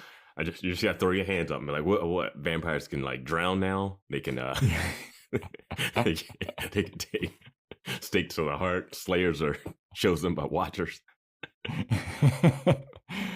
But the Mega Vampire pulls the stake out and just throws it on the ground, and they fight some more. And then the Mega Vampire grabs Buffy by the throat and he starts choking her. And then Buffy grabs something and hits it on the head. And then Buffy starts climbing up out of the cave, and the vampire grabs her and drags her back down. And then Buffy kicks it off of her and then climbs back up again. And then Giles shows up. And it's a very weird, like, green screen situation where Giles, like, blocks the sun for somehow. And he, like, runs over to the hole. Well, it's like he's silhouetted by the sun, and the sun... It's just a shot to kind of show that, okay, this vampire doesn't like sun at least. Even though being staked is a problem. Yeah. Buffy should have grabbed him and dragged him into the sun. Right, dude? But also, Buffy climbs out. The Mega Vampire's like, it's too fucking bright. I haven't had my coffee yet. I gotta go back down. Also, her climbing was so weird. She looked like a freakish spider woman. Like, you can't see the wires because they cut those all out. But like, her legs are real. Like, it's like she has a harness on, and her legs is like she's rock climbing, but really wide legged. But there's no gravity. There's like no need to pull herself up. It just looks real awkward. And I don't know why it looks like this, because we've seen other climbing. There's definitely different ways, but it looked real awkward. I think it was also that it was like a cave and there's like different holes and shit. No, but I mean, the other climbing we've seen has been like a flat kind of brick wall. They've climbed out of other stuff before. I don't know. Like, they've climbed out of plenty of things. It's just like her legs are so wide when she's climbing. And it's, I don't know. It just looked weird. It just looked awkward. And it's like she's not really pushing off. You could just tell the wires are holding her up. So there's no gravity. Her legs are just like widely flailing. Yeah. It looks like she's like a little half spider, like in a horror movie when like a spider person's climbing on a wall or something, you know? Like, what was that movie where the lady was like a grandmother? She's like climbing on a wall on the ceiling. God, what movie was that? Was that It was like at a diner. I have no idea then. not like a Constantine, but some like I don't know, something. Yeah. Dracula Untold or whatever. I never saw that one. Me neither. And we're not watching it for Patreon. No. Yeah, I heard that movie fucking sucks. The MonsterVerse is done. They didn't. Yeah. They failed. Yeah. Yeah. So yeah, Buffy returns home to all of the Slayers in the kitchen. They're all just still snacking and eating and shit. And Giles is talking to Buffy, and he's like, all right, well, I'll tell you what that was. Can I, before we get into what this was, Buffy comes home and she sees the Slayers all in the kitchen, and she reacts as if she didn't know they were going to be there. Yeah. It's Well, weird. she also was like, oh, hey, hey, what's up? You guys are still here. But they all look at each other like, huh? Like they have this surprised look as if they didn't expect to see each other, which is weird to me. The Buffy look at these girls, I guess it's supposed to be her being like, I failed you. But I also don't think she went out to stop this vampire. They kind of just went for research, right? I don't think her plan was like, I'm going to go out and win today. They were just looking for where the first was the last time. There wasn't a, I'm solving this tonight. Yeah. But she came back and she looked at those girls like, ugh, get out of my kitchen. Does Giles close the door here? Maybe. I just feel like it's no way he doesn't get touched at all. Like, I know they don't show it, but like he would physically, it's no way Buffy wouldn't hug him or something. I know they don't show it. Yeah. I don't know. Anyway. So Buffy's like, oh man, what was that mega vampire? And Giles is like, should we really discuss this in front of the potential Slayers? And Buffy's like, yeah. Welcome to the real fucking world, dude. If this is what you want to be, this is what we're going to do. What is training? What do they think they're training for? Yeah. I'm like, these girls do not seem like they've been training to fight vampires. Yeah. Or demons or witches or anything. Well, when Buffy staked the vampire and it didn't die, and Buffy looked like horrified, my first thought would be like, oh, okay, so this isn't a vampire. Like, she's fought all kinds of other demons that like, why was she so horrified and surprised? True. It doesn't look like a traditional vampire. Yeah. It kind of has a little bit of the master-esque, but it's one of those let's behead this thing. Yeah. Or break its neck, which is a Buffy classic. That's how she beats all the demons that aren't vampires.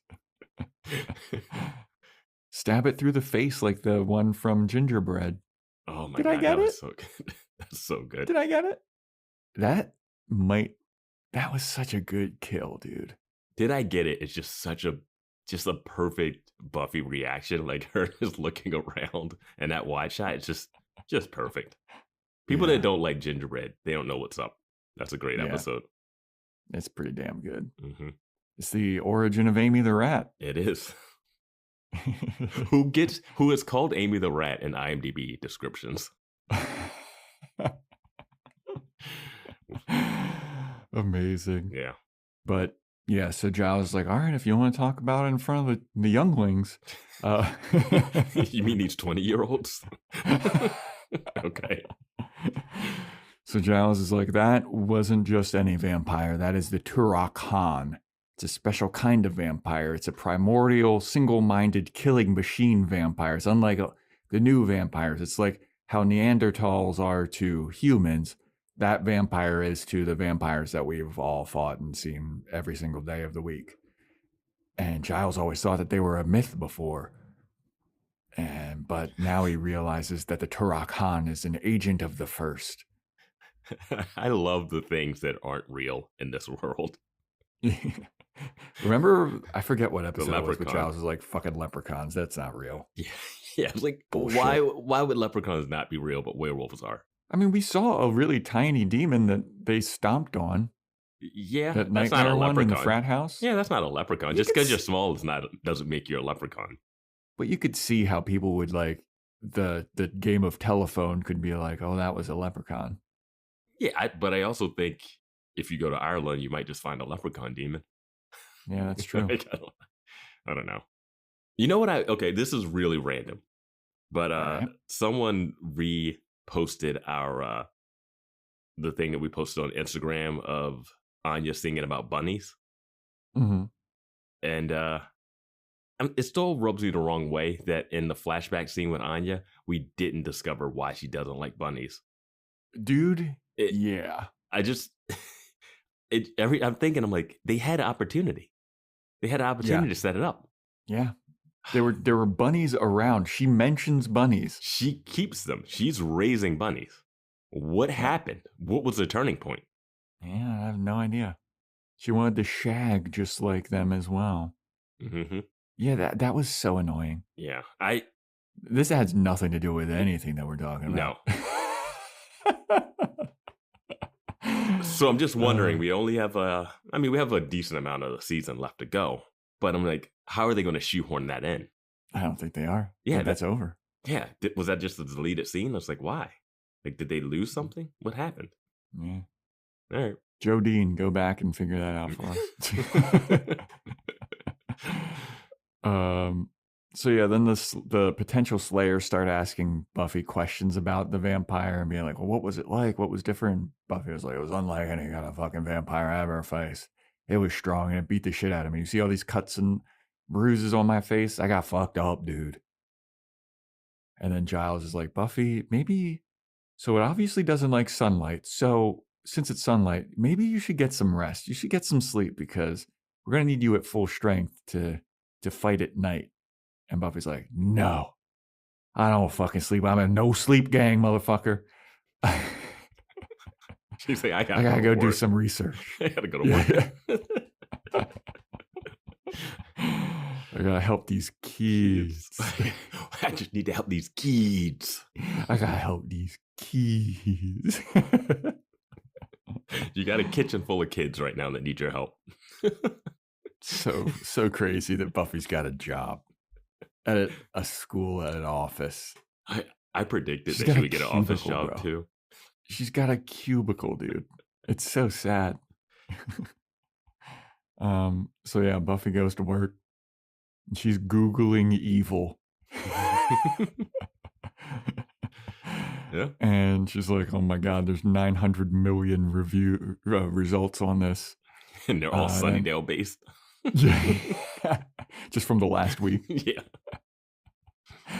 And then Principal Wood shows up and he's like, so you're Googling evil? And then Buffy does her typical terrible lying. And she's like, evil depictions in movies. I thought this was the best Buffy lie. Really? That she was like typing it and eagle-eyed Robin Wood from like across the room was like, could read her screen. And and it was something she was like, evil manifestations. And then he evil looks manifestations in film or something. And then she's like, in movies. And she types it quickly. And it was like, oh, cool. Like, that to me is the best Buffy quick thinking lie. All right. I thought it was kind of bullshit, but would it name a better one that she's ever had? Yeah, you know what? Yeah. A priest that has to volunteer with kids sex yeah. So yeah, Buffy's like, yeah, I was just looking at some stuff. I'm a big fan of horror movies. And Principal Wood takes this opportunity to take a shot at Rob Schneider. He's like, oh, if you're looking for evil manifestations in film, why don't you look up Rob Schneider's filmography? Unwarranted. Just Rob Schneider getting a stray from Principal Wood. Yeah. Hey, at least they're talking about kind of modern movies. Yeah, that's at least they're in present time. Rob Schneider's The Stapler. That's the all-time great South Park gag. We've just made 2 South Park references in this episode. South Park rules? So Buffy's like, yeah, I just am a big fan of horror movies. And Principal Wood's like, I never liked horror movies. And then he sits down across from Buffy and he goes, because I've seen true evil. And once you see true evil, you can't unsee what you saw. And then it gets really fucking tense, and Buffy and Principal Wood kind of have a little stare down. And Buffy's like, okay, well, I'm still a fan of horror movies. Anyway, and he's like, all right, yeah, good. Go help those kids. And as he's walking away, Buffy goes, so what kind of movies are you a fan of? And Principal Wood goes, I like mysteries, because I like how everything unfolds at the end. And then he gets a really creepy smirk on his face and he walks away. And I was like, Principal Wood, what are you up to, my dude? Dude, if you get any more evil, you and Buffy might have to hook up.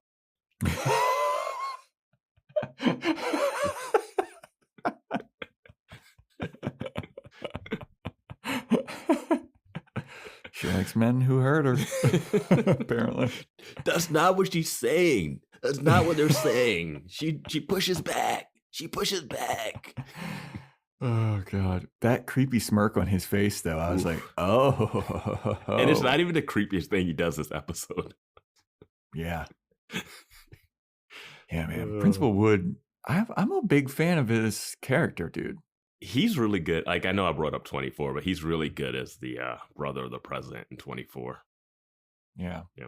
Big fan of this guy. That walk away smirk. Mhm. And then you're just like, oh, what the fuck? I All know. right. I like this. I mean, he's really like mysteries, and he's a mystery right now. So, Yeah. interesting. So then we go Have we ever back. seen him touch anybody? Oh, fuck, have we? No, we've seen him writing I in know, a I book. know, I Yeah, know. he's not dead. He's not dead. He did a ribbon cutting. He's fine. Yeah. He's burying Yeah. bodies. Okay, so then we go see Drusilla still torturing Spike, and Spike is like, I know you're not the real Drusilla. She's way crazier than you. And then the first evil's like, damn it. Well, Mega Vampire attack Spike some more. I don't like that he's insulting me now. And then the Mega Vampire starts beating up Spike again, and then Drusilla's like, dude, this can all end if you just join our side. Join our side. And Spike goes, Drew, get bent. And then Drusilla's like, all right, fucking, how about we bend your face? And the Mega Vamp just kicks Spike's ass some more, dude. Like, Spike is getting the shit beat out of him. I love it while Drew is just dancing to the beat of his face being pummeled. Yeah. Yeah, man. She's so good in her crazy role. Like, I Yeah. know this is the first pretending to be Drew, but it's so funny. Daddy, no kicking. It's almost Christmas. Like, just the randomness that she says. Yeah. Well, I mean, this is also confirmed now that Drew is dead, though. She's already been dead. She's a vampire. Oh, yeah. Yeah. I never took that into account because the Yeah. first evil does show up as Spike, and Spike Yeah. is still quote unquote alive. Yeah. All right. Fair Yeah. enough. Yep. So Drew could still be undead. It can turn into Walking around. vampires. Yeah. Because they're all dead. Okay. I had a brief moment of that too when it was Okay, when he said that thing, and I was like, oh yeah, no, that's a vampire. There's no way they killed Okay. him. You know? Yeah. All right, fair enough.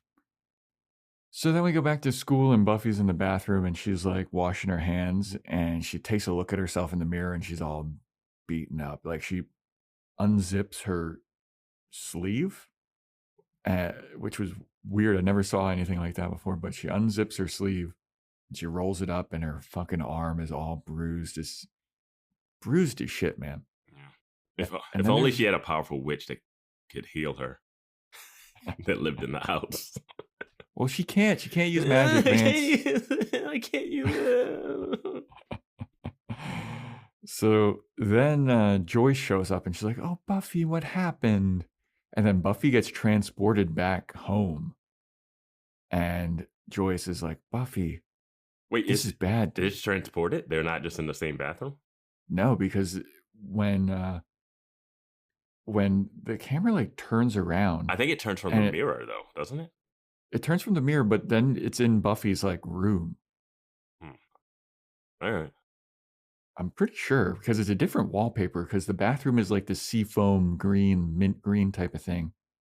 And it may start out like that, but then it transports Buffy to like home, at least as much as I can recall. I don't know. I didn't pay that much attention. Yeah. But Buffy's explaining to the ghost of Joyce, she's like, I gotta fight this evil thing. I gotta fight it. And Joyce is like, hey, dude, you can't control this. Like, this evil, it's gonna be there. It's always gonna be there. And you can't control any of this stuff. Like, you can't control everything. Like, you can't control that the sun is going down and the sun comes up and the sun goes down and the sun goes up again. You're not going to be able to control it. And I was like, oh man, is this going to play into another show that we're watching? I would say probably not. That was my very first thought when she kept saying, like, the sun's always going to come up tomorrow. Mm-hmm. Yeah, maybe. Yeah. Could. But who knows? Who knows? The sun will come out tomorrow. Joyce is then talking about how Buffy's friends put too much pressure on her. And Buffy's like, no, they're just trying their best. And Joyce is like, nah, dude. God, your friends fucking suck. Your friends fuck the Scoobies. just give me a moment where Buffy pushes back against her friends. Because that's not... I think that's always my issue, is that the show won't let Buffy say bad things about her friends. Mm-hmm. And people who have friends or have lived life know that you say bad things about your friends when they do shitty shit. It doesn't diminish the friendship. Mm-hmm. But Buffy, it's season 7. Call them out. Yeah. Just give me one little call out. Like, they're not perfect. Yeah. But yeah, then Joyce goes on more about her speech about, like, dude, evil is always around. How are you going to stop evil everywhere? It's in our hearts. It's in everybody's. It's fucking natural. How are you going to stop nature, Buffy? And I was like, this is a good point. I feel like going to be the solution to this is that you're going to have to learn to live with evil, because you can't stop evil everywhere. Well, I mean, they live in Sunnydale. They live with evil. They're so used to it. Yeah, it's interesting to see what they're going to try to get at with this. Yeah. But like you always say, you commend the effort. I do. And they've already talked about this too, where Buffy, like, I know I'm not going to destroy all evil, but I'm going to keep fighting until... So I think we've talked about this with... Was it Glory? Was it one of the... I don't know. It came up at some point. Mm-hmm. But, yeah, man. So Buffy is then rudely awakened because she is actually not in the bathroom. She's not at home. She has fallen asleep while counseling a kid. And the kid is pissed about it. He's like, you're just like everybody else. No one ever fucking listens to me. Thanks a lot for the counseling. And Buffy's like, no, please. I'm sorry. I'm just so tired. Please, Roger? He's like, it's Dylan or whatever his name is. Yeah. Definitely not Roger. And he just walks away. I love that Buffy wakes up and she's like, I'm not like everyone else. I'm hip. Yeah. I was like, what? You just said you're hip in 2002? Number one sign that you're not hip. And she's got her like work blazer on. It's like a size too big. But yes, I was. But it's also probably fitting for that. It's still too big for that time period. Yeah, it looks like it's got shoulder pads. It looks like she's wearing Xander's like jacket. Oh yeah, fair, dude. She would be swimming in Xander's jacket. Xander is so much bigger than her. Like when kids put on their dad's clothes or parents' clothes and it's hanging off of them. Yeah. But yeah. And then in this scene, this is the creepiest moment. Yeah, because the kid walks away and Principal Wood is just like looking from his office with his blinds and he's just staring at Buffy like. And I just thought, like, it's an open office space, so like other people could just be looking at him, looking at her. Yeah, there's just like one other person that's like the secretary, like looking back and forth, like what the fuck's going on between these two? Oh man, that teacher's lounge That's where all the gossip is Oh, happening. yeah. That's where they're spilling the Hey. tea. I fucking saw Principal Wood just like staring at Buffy Summers, the new counselor. I know he's creepy, isn't he? I know, but like, Yeah. who is got this this- Buffy girl that they hired? I heard she blew up the last high school. Yeah. I heard she set fire while she was in high school to one of her high schools, then blew up the last high school, and now she's a counselor? I've With seen Principal her. Wood? I've seen her running around the town, just like getting into fights, like. And she hangs out in graveyards at night. I've heard. Yeah. When she's not at graveyard, she's at the Bronze, just like beating full-grown men up. Like, what the fuck's going on here? You see Principal Wood's head? It's so smooth. My son said he was at the Bronze and like she fought a werewolf or something. And Yeah, there was a guy with a full rifle just shooting at people. Yeah. Yeah, but I saw Principal Wood walking around with a shovel the other day for whatever reason. I don't know what's going on there. But you can't beat the real estate prices here. I know. True.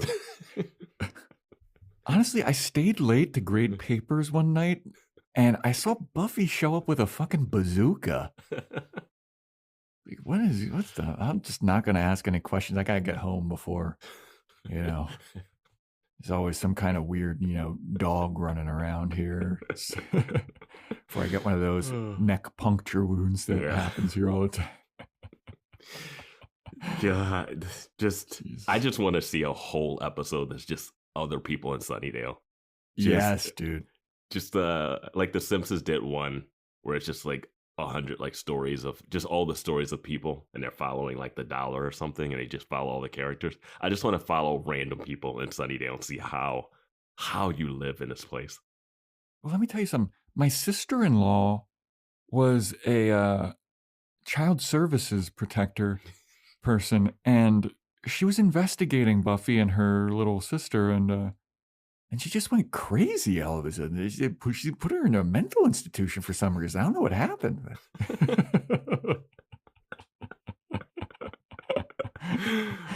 Oh, Jesus.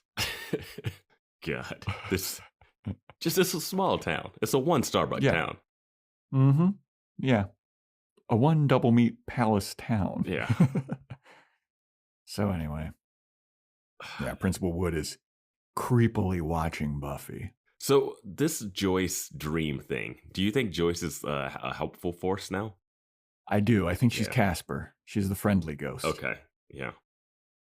Now I'm also questioning, like, there's going to be some kind of thing, maybe where it's like what she told Dawn is true, where it's like you have to, in order to kill the first evil, you're going to have to choose to sacrifice something. And Dawn is like, I volunteer. And Buffy's going to be like, no, I don't choose you. I choose myself or something. Well, that's the same as the end of season 5. I don't think they're Or going to do she's that. going to choose something. I don't know. I'm kind of leaning on Buffy's interpretation of Joyce is good. Maybe Dawn's isn't. But she had a glow about her. Can the first evil make the spirits glow? Yeah, the first evil can do whatever it wants, Can it? except for Can't touch touch stuff. things? Yeah. I don't know, man. But anyway.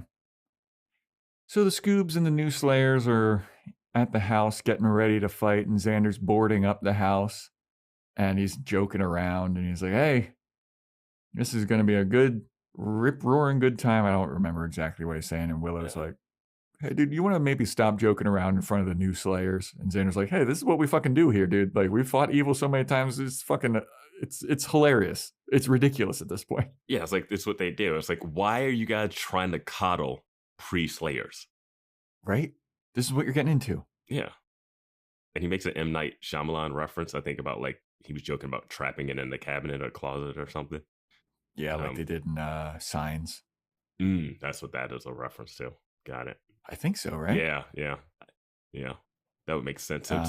No, Signs wouldn't have been out yet. No, Signs would have been out. Yeah, it would have been. Signs would have come out, and it would have been like a couple years after that. Yeah, because this is 2002. Signs Yeah. was like 99, 2000. That was a good movie from what I remember. I did not like Signs. I haven't seen it since it was like in theaters, but I remember really liking Huge it. flaw. Aliens that have problems with water come to planet where it rains. Yeah. Where cities are humid. Where 70% of the planet is covered in water. Aliens with problems with water come. Well, they don't know that. They're doing a little investigation, man. They don't know that. They don't know that. Boys watching movies, Signs? No, Signs is... This is in the M. Night era where he was taking all the characters that were like action-y hero people and just making them just so pathetic. Mel Gibson is just like not an action hero in this. Bruce Willis is like, I don't know, I think I'm strong now. Yeah. I like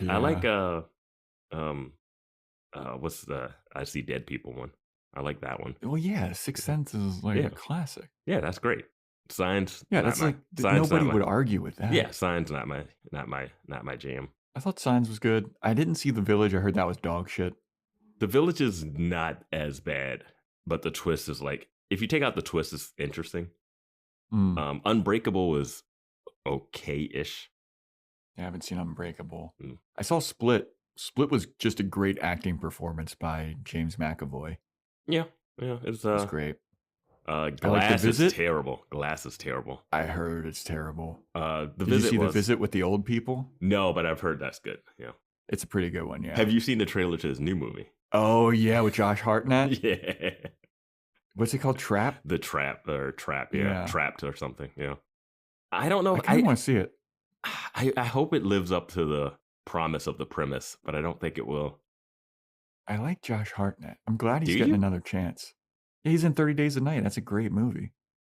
What's the one where he got where he can't sleep with a girl for a while? 40 Days and 40 Nights. 4 days. He does all kinds of days and nights movies. Our fellow podcast friend Mike Morona's in that. Oh, really? Yeah, from Pete and Pete, the Danny and Mike podcast, The Adventures of Danny and Mike. He's also in Pearl Harbor, which is notably, like, it's well known to be like a really bad movie. Josh Hartnett's in Oppenheimer. Oh yeah, he is. Mm-hmm. Yeah, I like Josh Hartnett. I think he's also like really handsome. He's charismatic. He's in a movie that I thought about us doing for Patreon called The Faculty. That has Elijah Woods in it. It has the Invisible Girl from Buffy, Clea Duvall. Dude, now that you've name dropped that movie, I'm sure Discord is going to be a chatter. The Faculty. I'm just throwing chum in the water. Yeah. Yeah, man. What were we fucking talking about? We went on the M. Night Shyamalan. Oh, right. M. Night Shyamalan. Oh, if you want tangents, you're going to get tangents. If you want... He started... I mean, he had a run of real bad movies. The one where everybody was stuck in the elevator, that was a good one. I think it was called Devil. That was a good movie. That was a pretty good one. Yeah. Yeah. But, all right, anyway, let's back to the matter at hand here. Willow apologizes. Yeah, I know. It's crazy. We hear an apology in the show. She apologizes to Buffy for letting her down. Like, hey, dude, I'm sorry. I'm sorry I couldn't do magic. I want to be able to do it, but I am just so terrified about doing magic that it's not going to happen. And I don't think it's a good idea for me to do it. And Buffy's like, it's fine. And Willow's Buffy. Like, yeah. I know that's what you need to say to her, but it's like, tell her, get your act together. Figure it. Yeah. But Willow's like, no, dude, I feel like I can't do anything. I can't help you. And Buffy's like, I don't want you to. I don't want you to use magic. And Willow's like, but Buffy, you need help. And I know that you're going to say that you don't need help, but you definitely need some help. And Buffy's like, nah, I'll be fine. I'll be okay. And so then, and this is so fucking enraging to me. So Kennedy goes up to Buffy and she's like, hey, you mind if we get some fucking weapons? Because we're just sitting ducks here and we don't have any ways to defend ourselves. And they're like, I don't know if you really should get weapons. I'm like, You give them to fucking Xander and Willow and Giles and Tara and Spike. Dawn. Why wouldn't you, like my note in all caps says, why wouldn't you give them weapons? What are they being trained to do? What is their training? Let's just call this grooming. The Watchers are just grooming these girls because they're not training them how to fight or anything. Yeah. Well, they don't. I just don't know why there was like, maybe we shouldn't give them. Why would you not give them weapons? Why was that even a discussion? No, I understand when Buffy's in high school and she's a popular girl, and then some old guy comes up and says, "Hey, you're the chosen Slayer one and vampires exist." You'd be like, holy shit, what the fuck is this? Not, hey, we all just took a flight to Sunnydale to go to a Hellmouth, and we know it's a Hellmouth, and we know what Watchers are. That you would be freaked out by, and then I don't know why they're treating their kids' glovesing pre-Slayers. Right? You just said this thing is trying to kill everyone. One of them was like, yeah, I watched them kill my Watchers. What? Yeah. Why can't... And that's where my thing of like, Kennedy's the one asking for weapons here. And I was like, I don't know, man. Something might not be right with her. Because she's asking for it and they don't want to give it to her. And then this is when Andrew starts chiming on that he's like, something feels off about this. Yeah, and then like, I got like, a bad feeling about this whole thing. And then Giles is like standing in the background, like not near anyone. Yeah. And I was just like, oh, if they give weapons to Kennedy, is she just gonna like start killing the other girls or something? I was like, what's going on here? Something just feels off. Yeah. Yeah, especially because Andrew's like, I got a bad feeling about this. Mm-hmm. Like something's going wrong. And then Xander goes over to him and he's like, yeah, we live in fucking Sunnydale, dude. There's always something going wrong. And Andrew's like, no, this is different. Like my spidey sense is tingling. This is not good. Maybe you guys should untie me. And Buffy's like, why would we fucking untie you? He's like, because I'm good now. And Buffy's like, when were you ever good? We were never good. Why would we trust you? And he's like, yeah, you're right. Yeah. And then just leave him tied up. And then he's like, wriggles around and goes, these ropes are itchy though. Yeah. Yeah. It's just, these girls are in a place where they got a guy that looks like their age tied to a chair. Yes. Just go to the weapons chest. You just take a weapon. Yeah. Why don't you already have a weapon? I guess if they got on a flight, this is post 9/11. Yeah. If you get on a flight with the ghost of Giles, it's not... Yeah. Ticket, please. I'll just meet you out there. Oh, I forgot I got a different flight. I'll see you there. Yeah. It's just so strange. Well, it's also like these potential slayers seem like they're coming from a bunch of different parts of the world. Well, one has more of an English accent, more of a... Yeah. Yeah. Oh, yeah, I'm fucking English. Oh, you got biscuits? You got one of those kind of accents. Yeah. And Kennedy seems American. A Cockney accent. It's like... Yeah, it's just like, hey, quiet. Don't talk bad to Mr. Giles. And they're like so subservient. And I'm like, you're not gonna last. The only reason Buffy's still alive is because she's like a rebel slayer. Like the rebels survive. Buffy and Faith being rebels, they survive. That's why Kennedy's gonna survive. Yeah, Kendra just did not. She was just too by the books. Yep. And also had an accent that they couldn't figure out. Terrible Lord. Accent. Justice for Kendra. Please. Her murderer's still out there. Yep. Out there taunting Spike now, too. The visage. 2 places at once. The visage of her. So Buffy goes up to her room and she's looking out the window and Giles finds her in the room and Giles is like, Buffy, this is going to be unlike anything you've ever faced before. And Buffy's like, yeah, I know. And then Giles is like, we all defer to you. You're calling the shots, Buffy. You're our general. And Buffy's like, yeah, what else is fucking new? Like, what do you think? You're calling the shots? Yeah, this whole Giles is like, this is all on your shoulders. It's all you. It's like, haven't we... Why do you keep saying that, Giles? Why do you keep putting more pressure on this girl? You already know what she's been through. Is this Giles? So then one of the potential slayers rushes in and she goes, hey, one of the other potential slayers, she left. She split. Her name is Annabelle, and we all care about her. My question was, why? Yes, and how? Not how. I mean, she just opens the door and leaves. No, but like no one's watching her? There's so many entrances. All right. Also, why? Yeah. You don't know this town. Yeah, man. Everything that happens after this is just really weird. Yes. I thought we were in a dream. Me too. I thought it was Buffy going to wake up and she's counseling Peter again or whatever his name is. Yeah.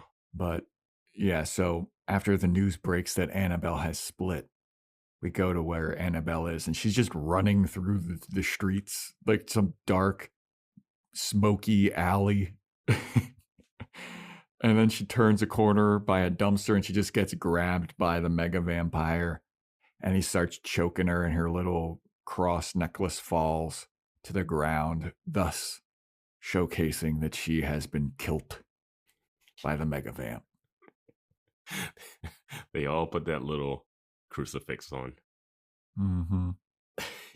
Why not? Let's go on another little mini tangent. Let's do it. We really like Webbs. Just that episode was a lot of fun with Buffy talking to Webbs, and Webbs brought up the question, "Oh, does God exist?" And Buffy gets like, "I don't really know." And we have brought this up in previous episodes. Jesus and the crucifix working has to mean that Jesus is the one, right? Like, why would a crucifix do anything if God didn't exist and Jesus wasn't the savior? Yeah. And like blessed holy water from priests from the church works. Yeah. That's the only thing that's always like, I don't know.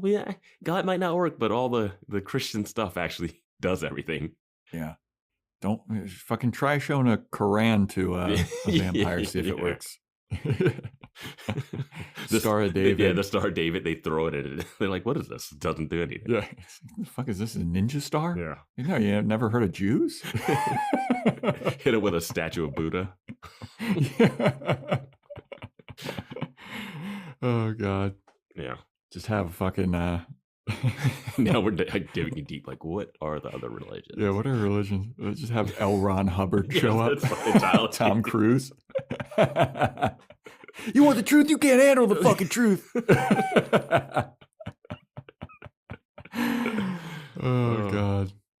I would love to see them like strap a vampire Clockwork Orange style to a chair and make him watch all the Scientology. Like, have him do a fucking one of their tests. It's off the charts. Your thetans are so high. Oh man, that'd be so fucking funny, man. It's so. But much. Yeah, we never see. Yeah. Like, obviously, like all the Christian stuff works. Yeah. And like we never see them try any other religious stuff. Mm-mm. Because like vampire stories all seem to have originated in like Eastern European. They have Eastern European origins. That was like the heavy Christian country. So they don't give a fuck about like, also Jewish stuff works too. And Muslim stuff, that also works. Like, yeah. So confirmed there is one true savior and it's Jesus Christ in the Buffyverse. And Buffy, who has died and gone to heaven, is like, I still don't know. Yeah. They don't want to alienate their audience, Vance. There's probably a bunch of Jewish people watching for Willow Rosenberg or whatever her name is. It's still the same God in the Jewish Bible. It's just like the Jesus part is. They don't show the Jesus stuff in Judaism. They don't believe that Jesus is the guy. Yeah, from what I understand. And even the Quran is still like. Still God.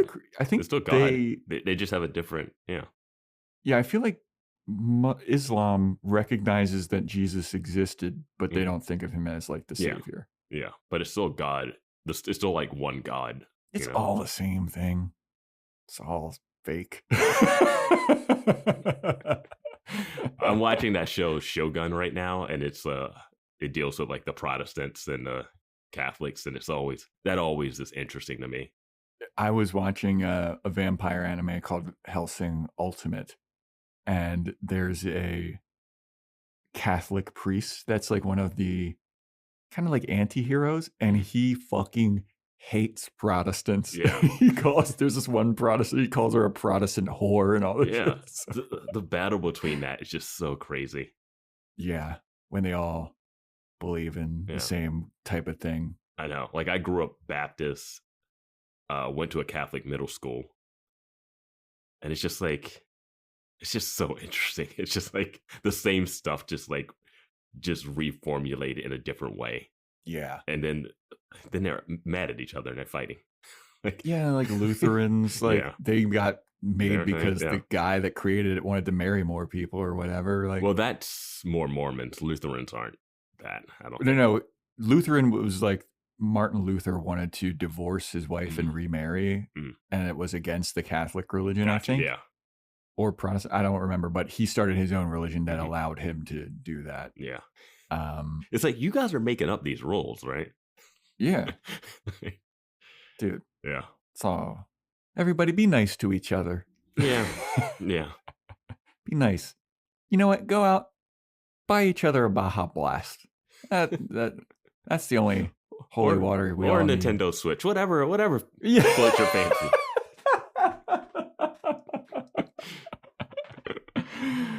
Oh God. So yeah. Annabelle gets fucking offed.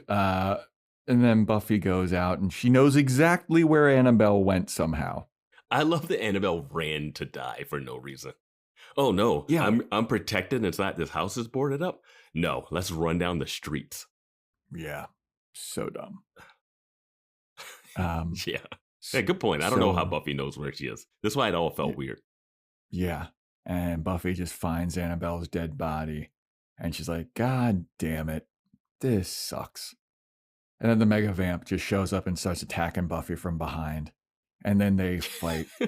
Attacking her from behind. He did. Yeah. He shows up behind her and just slaps her off the back of the head. Hey, what's up, dummy?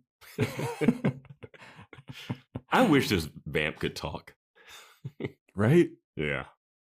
And just had a real goofy voice. Yeah. But they fight, and he starts choking Buffy, and then Buffy spits blood in his eye and runs away. Scratch that. Buffy walks away. She limps away. Yeah, and the vampire chases her, but in like a walking fashion.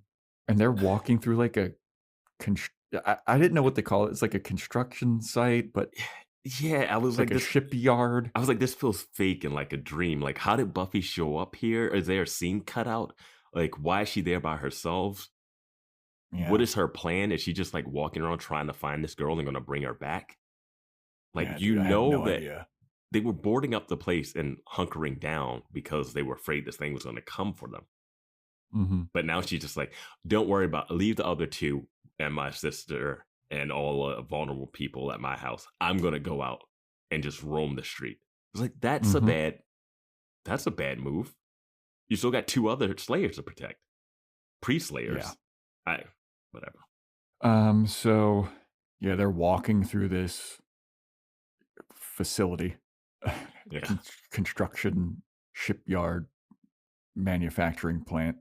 And eventually she gets the drop on this mega vampire and just smacks it in the head with a pipe. And then they fight some more. And the vampire's just beating the shit out of Buffy at this point. And just tossing her around and beating her up. And then Buffy's laying on the ground and she's like, oh God. And she looks up and she sees a giant pallet of pipes on a pulley system. Mm-hmm. And the vampire is slowly approaching Buffy. And then she just like trips the pulley system and all the pipes fall onto the mega vampire. And she's like, yeah, that should do it. And she gets up slowly, starts walking away. And then as she's walking away, she hears some rustling, and the mega vampire, he bursts out of the pipes and he's still alive. And Buffy's like, God damn it. I love her face in that scene. Her reaction to him getting back up is like my favorite Buffy reaction. Yeah, it was great. And then, so now Buffy just starts running away. And now the mega vampire is like, I'm done with this walking bullshit. And he just starts leaping and jumping and running. I'm like, why weren't you doing that before? Well, yeah, they do a weird wipe, like panning the camera edit because now they're like outside in an alley. Mm-hmm. And then like it's jumping off the walls and kicking her. It's like got real acrobatic all of a sudden. Yeah. So it's like, dude, you were just walking. Why didn't you? Where was this? He got hit with a bunch of pipes and he apparently got stronger. Yeah. But yeah, the vampire catches up to her quickly and just starts beating the shit out of her. And then he throws her into something and she gets buried under a bunch of fucking rubble. He throws her through a brick wall. Yeah, Like, yeah. I don't know what can kill the Slayer anymore, but she destroyed that wall head first. I mean, we know that. I mean, she went through a brick wall when she was banging Spike. She's fine. Yeah, but it wasn't head This first. probably just made her horny. If she would have kissed that vampire, that would have been it. That would have been it. That would have did it for me. I would have been like, yep, that's where we are with this series. That would have been so funny, dude. Join our Patreon, because my God. Because it would have worked in Angel, apparently. Would have worked in Angel the series. God. Yeah, I got a lot to say about old Angel these days. Yeah. Anyway. But yeah, Buffy's buried under a bunch of rubble. And the Scoobs, Giles, Willow, and Xander show up and they find her buried underneath the rubble and they're like, oh God, Buffy, oh Jesus Christ. Were they behind? Were they going out later? Like, why are they there now? How did they find, like, number one, how did Buffy find where Annabelle was? How did they find where Buffy went? Like, how does anybody know where anybody is? And why did they come after? Did she just speed run? I guess. But we saw how fast Xander can drive that one episode. And how fast Buffy can run. Jeez. Oh, yeah. Anyway. So then we go back to Drusilla taunting Spike some more. And she's like, you're alive for only... Oh, no. She's like, why do you keep doing this? Why do you keep getting tortured? Why won't you join our side? And he says that he's alive for one reason and one reason only. And the first evil is not done with Spike yet. And he's like, I'm not going to join the first evil. And you know why? Because Buffy said that she believes in me. And that's what's helping me carry on. And Drusilla's like, all right, well, keep fucking you up then. Yeah. They kind of do a thing. We see Buffy like really beaten up underneath. And then they do a pre-lap where Drew goes, do you know why you're still alive? The only reason you're still alive? Because at that point, I was like, why didn't the Uber vamp kill Buffy here? Yeah. And then they have that overlap that's Drusilla talking to Spike, but it's kind of saying the thing, and it's like, we're not done with you yet. And I really don't know what Spike has to do with any of this. It's really interesting that Spike has a role to play in whatever the first is doing. He's a vampire with a soul. Those are rare, Vance. Not that rare anymore. Yeah. You know what? Just go see a guy who knows how to do stuff. You know what used to be rare? Slayers, but there's 2 of them now. And vampires with the soul, there's 2 of them now. There's a shit ton of potential Slayers too. Just waiting for fucking Buffy to die. Just fucking waiting for Faith and Buffy to kick the bucket, dude. They just waiting. Hoping and praying they get a chance to shine. Wouldn't they go, hey, we probably should like go and make sure Faith is all right? Yeah, because it doesn't matter if Buffy dies. But I don't think the thing would kill Faith until it killed these other ones. Yeah, that's true. Yeah, but it's why working not? Its way up. But who cares? You're still gonna have to kill a Slayer at one point. Yeah, and it doesn't seem that hard to kill. They had a chance to kill Buffy here. Well, I guess if they kill Faith, then one of the potential Slayers would become a Slayer at this point. So who cares? You still got to kill one Slayer, regardless. Yeah, or 2. Faith. Should we kind of spoil where Faith is right now? Because we know where Faith is. We don't have to. I'm sure it'll come up in the next episodes. Okay. So, yeah, it's fine. Okay. Yeah. But I don't know. I just killing Faith's kind of like fish in a bucket right now. I don't think. Yeah, probably not. I'm sure we'll see a scene, and it's not going to be that easy. You've seen action movies. Yeah, Yeah, that's it's true. not. Yeah, I've seen Hobbs and Shaw. That's exactly what I was thinking. Is it really? Yep, exactly. Exactly. That's what crazy, I was thinking. dude. That is crazy. I was that like, we there's both no way. immediately went to Hobbs and Shaw. Yeah, it's like, yeah, What a great movie. it was all right. Quote unquote great. It's Yeah, all right. it's if you like stupidity, yeah. Yeah. So yeah, Spike is the only reason why he's taking this and why he's telling Drew to get bent is because Buffy believes in him. So then we go back and Buffy's just at home sitting in her room and she is beaten to shit and her eyes are wide and she's just like, I am so fucked. She's got black eyes, she's got cuts all over her, she's got bruises all over her, and she's just staring at the wall basically. It seems Where like. is she? What room is she in? I don't know, man. She's in her study or whatever. She is just alone and listening to the conversation that's going on downstairs. And she is wide-eyed because Giles is downstairs talking and he's like, bro, Buffy was our only plan. We need to come up with a plan B. And Buffy got fucked up. She might have some internal bleeding. I don't know what we're going to do now if Buffy can't fight. Everything they're saying just drove me crazy. Yeah. She has internal bleeding. And then Willow's like, is she going to be fine? Is she going to die? And she's like, well, I don't think so. I'm like, get her medical attention then. What are you guys doing? Hospitals exist. We could have had some medical attention if someone didn't kill Dr. Intern Ben. He showed up with just a little baggie and nursed Giles back to health. Giles was like on his deathbed, and now they're thinking Buffy with her internal bleeding and Slayer powers is going to die. Her what are you super talking? healing. Yeah. Yeah. Also, Giles being like, well, Buffy was our only plan. I don't have another plan. You always have other plans. Yeah. You guys did the whole thing where you guys became a super force to fight Adam. Yeah. Like, Do that again. yeah. I don't. That's why I was like, is this fake Giles? He's like, well, Buffy's the only plan. I got no other idea. That's it. My whole plan was that. I was like, you had a better plan to fight Willow.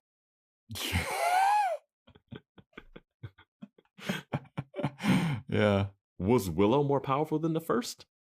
Xander, go talk to the vampire and talk about yellow crayons. Maybe that'll work. We're in the end game now. I've seen every possibility. Tarakan, I love you. I always loved you.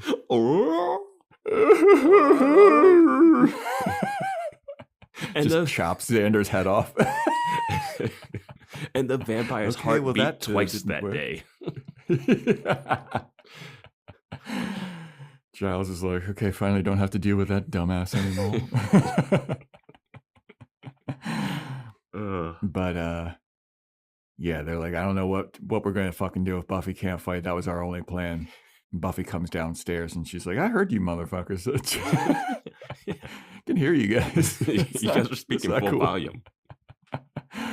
But she's like, I don't know what I'm gonna do. I don't know how I'm gonna fight it or I'm sorry. when it's gonna come. I just realized that Annabelle died, and they don't mention anything about that. Nope. Yeah. Yeah. Annabelle's family has no idea where she is. Just, hey, we're just gonna because you give them to the Slayer or the Watchers, you know. Some Yes. British person comes over and says, "Hey, your daughter's really special.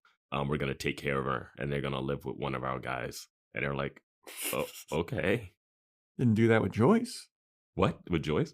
No, they didn't. No one ever protected. No one ever even trained. But this is weird grooming. Yeah. They are living with their Watchers from what we see with Nora and Robson. Maybe they saw how Buffy was being, like they just threw Buffy baptism by fire and they're like, maybe this isn't the best idea. Maybe we should have some trainees. They didn't or even something." see it. They would never come over. There was a That's Slayer in true. Sunnydale, and they visited like 3 times. None of this makes sense. Yeah. Anyway, so Buffy is like, I don't know how I'm going to fight it. I don't know when it's going to come. And guess what, guys? This might actually be the end. Like, this might be it. This might be the end of the world. And I am beyond tired and I'm scared, and the mouth of hell that we live on top of is going to swallow me whole, but I'm gonna make it choke on me. Because we are not ready, but I am done fucking waiting. They want an apocalypse. I'll give them one. Anyone who wants to run, do it now. Because we just became a fucking army. And we are going to declare war on this first evil. And we will not run from our fear. We will face it head on. And we will cut out their hearts one by one. And I'll kill it myself. Because there is only one thing on this earth more powerful than evil. And that's us. And then it cut to the outside of Summer's household. And it blew up. Would have been the best ending to the show ever. I was like, this is just like that speech that fucking what's-his-face was doing before the building blew up. This is Buffy's Pacific Rim speech. I'm canceling the apocalypse. Yeah, obviously it doesn't cut to the outside and blow up, but it ends with Buffy giving that rah-rah speech. And I was like, ooh, this is dope. Yeah. I love the speech. Don't know why she thinks she can do this. No, yeah. You just got the shit beat out of him? Yeah. Yeah. I mean, I like the motivation, but I'm looking at that room full of people and I'm like, you got a witch that can't use her powers, Dawn who's just Dawn, 2 Slayers in training that you're afraid to give weapons to, maybe Andrew's still tied to a chair somewhere, and Giles can't touch stuff. And Xander's just a guy. Yeah. Yeah, man. Yeah. But hey, they saved the world multiple times before. That's true. But yeah, that's where the episode wraps up. I'm worried this is the turning point where this season falls apart. Yeah? Why'd you say that? I don't know. There was a lot of stuff in this episode that was, what? Really? Why are we introducing? How is that? Is that possible? Yeah. I don't know. Yeah. I don't know, man. I thought it was pretty decent, but it did lead to like 100 zillion questions. Yeah. So that's not good. 1 step forward, 2 steps back. Yeah. I don't know why that vampire didn't just kill Buffy after it knocked her out. Like, what's the plan?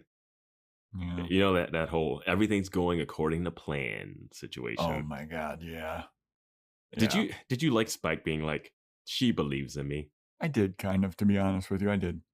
It validates the scene from last week's episode. Mm-hmm. But I don't know. Do you think that her saying that she believes in Spike is what the girl that could tell the future, Cassie Newton, when she talks to Spike and she's like, she'll tell you one day? You think that's what? No. I think it's going to be more poignant. I think it'd be more poignant, and I think we'll get a recap shot of Cassie saying that. Okay. Yeah. All right. Well, anything else to say about Bring On the Night, Vance? Actually, no. I think I said all I need to say. Yeah, we talked a lot on this one. And not all just about the episode. Yeah. Next episode is titled Showtime. Dance Demon? Ooh. It's not a musical. It's the Lord of the Dance. Dude, remember when that fucking like river dance shit was super popular back then? Mm-hmm. I remember that that was so crazy. That took the nation by storm. Mm-hmm. Michael Flatley. Yeah. I'm predicting river dance. Yeah, I'm just going to go Dance Demon. Now, just Showtime. It's not going to be Dance Demon. I think this is like they go and they try to get an assault going on the mega vampire and the first evil. And it goes awry and it doesn't work because Giles is revealed to be the first evil here in the next episode, Showtime. Mm-hmm. Mm-hmm. Yeah. I will agree with that, but I'll also go, we get to see they mentioned that no one's seen what the first evil actually looks like. Didn't Willow? No. That little thing that it turned into, it just kind of ate her. Her face went weird and she turned. And Giles says, if you're believing Giles with his knowledge here, he's like, no one's actually seen like its true form. Well, it's because it's what Joyce is saying in Buffy when Buffy was in the bathroom. Like, evil just exists. Like, you can't. If the first evil is just the concept of evil, I don't think it's the concept of evil. I think it's going to be a situation where they're just going to have to learn to live with evil. They've already been living with evil. Like, I think this is different. I don't think that's the thing. I don't know, man. I think I'm leaning towards that. Okay. I think it's going to be like, this is just part of life. I'm going to say we get to see the true form of the first evil. Oh, okay. I like that. Yeah, that's the thing. Giles says we haven't seen its true form yet. And I think Showtime is going to be the reveal of its true form, which I don't think will be satisfying if we see a true form, because nothing beats what your imagination can come up with. Yeah. Or what 2002 special effects can do.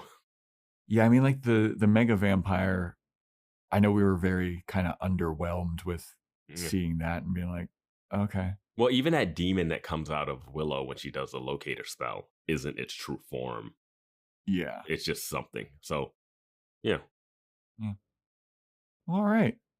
That is a wrap for Bring On the Night, everybody. Thanks so much for listening and subscribing and all that jazz. Subscribe to our Patreon, patreon.com/Boys Watching Buffy, to hear what we have to say about Angel, do Boys Watching Movies, and Joe's Fashion Report /Corner. Join our Discord and let us know what you thought about the episode, what you're thinking about what we're talking about, and all that jazz. Instagram @BoysWatchingBuffy. Email boyswatchingbuffy@gmail.com. If you want to get a shout out, Apple Podcast 5-star rating and review, Spotify 5-star rating, take a screenshot of it, send it to us, because we need that fucking proof, all right? Can't just tell us. We need that fucking proof. Are you fibbers out there? We need the receipts. Just take your word. Yeah. I'll probably just take your word for it. I don't really give too much of a shit. We got merch. We got an Amazon wish list. If you want to get Vance that Nintendo Switch. It's just an ongoing running gag now that feels like. Yeah. I mean, there's a pretty sick Buffy t-shirt on there, size medium, that I would actually really appreciate. And we're going to need to have some more energy drinks to finish off this season. We are. We have a variety on there at this point. There's ones, the C4 Skittles flavor that I've tested before, and those are fucking fantastic. There was an Amazon daily deal on Alani Juicy Peach, and I've tried those before, and those are super fantastic. One time I had an Alani Peach before I was going to do my aerial training, and I drank it. What a sentence. Dude, I drank it before that training, and I felt like a god that day. I was like, it was the most awesome I've felt in a long time. So yeah, that exists on our wish list. So yeah, what else? I think that's it. I think that's the. Let's get out of here. People gotta like listen to the Angel podcast now. Yeah. All right. Well, thanks for listening, and stay tuned next time for when we talk about Showtime.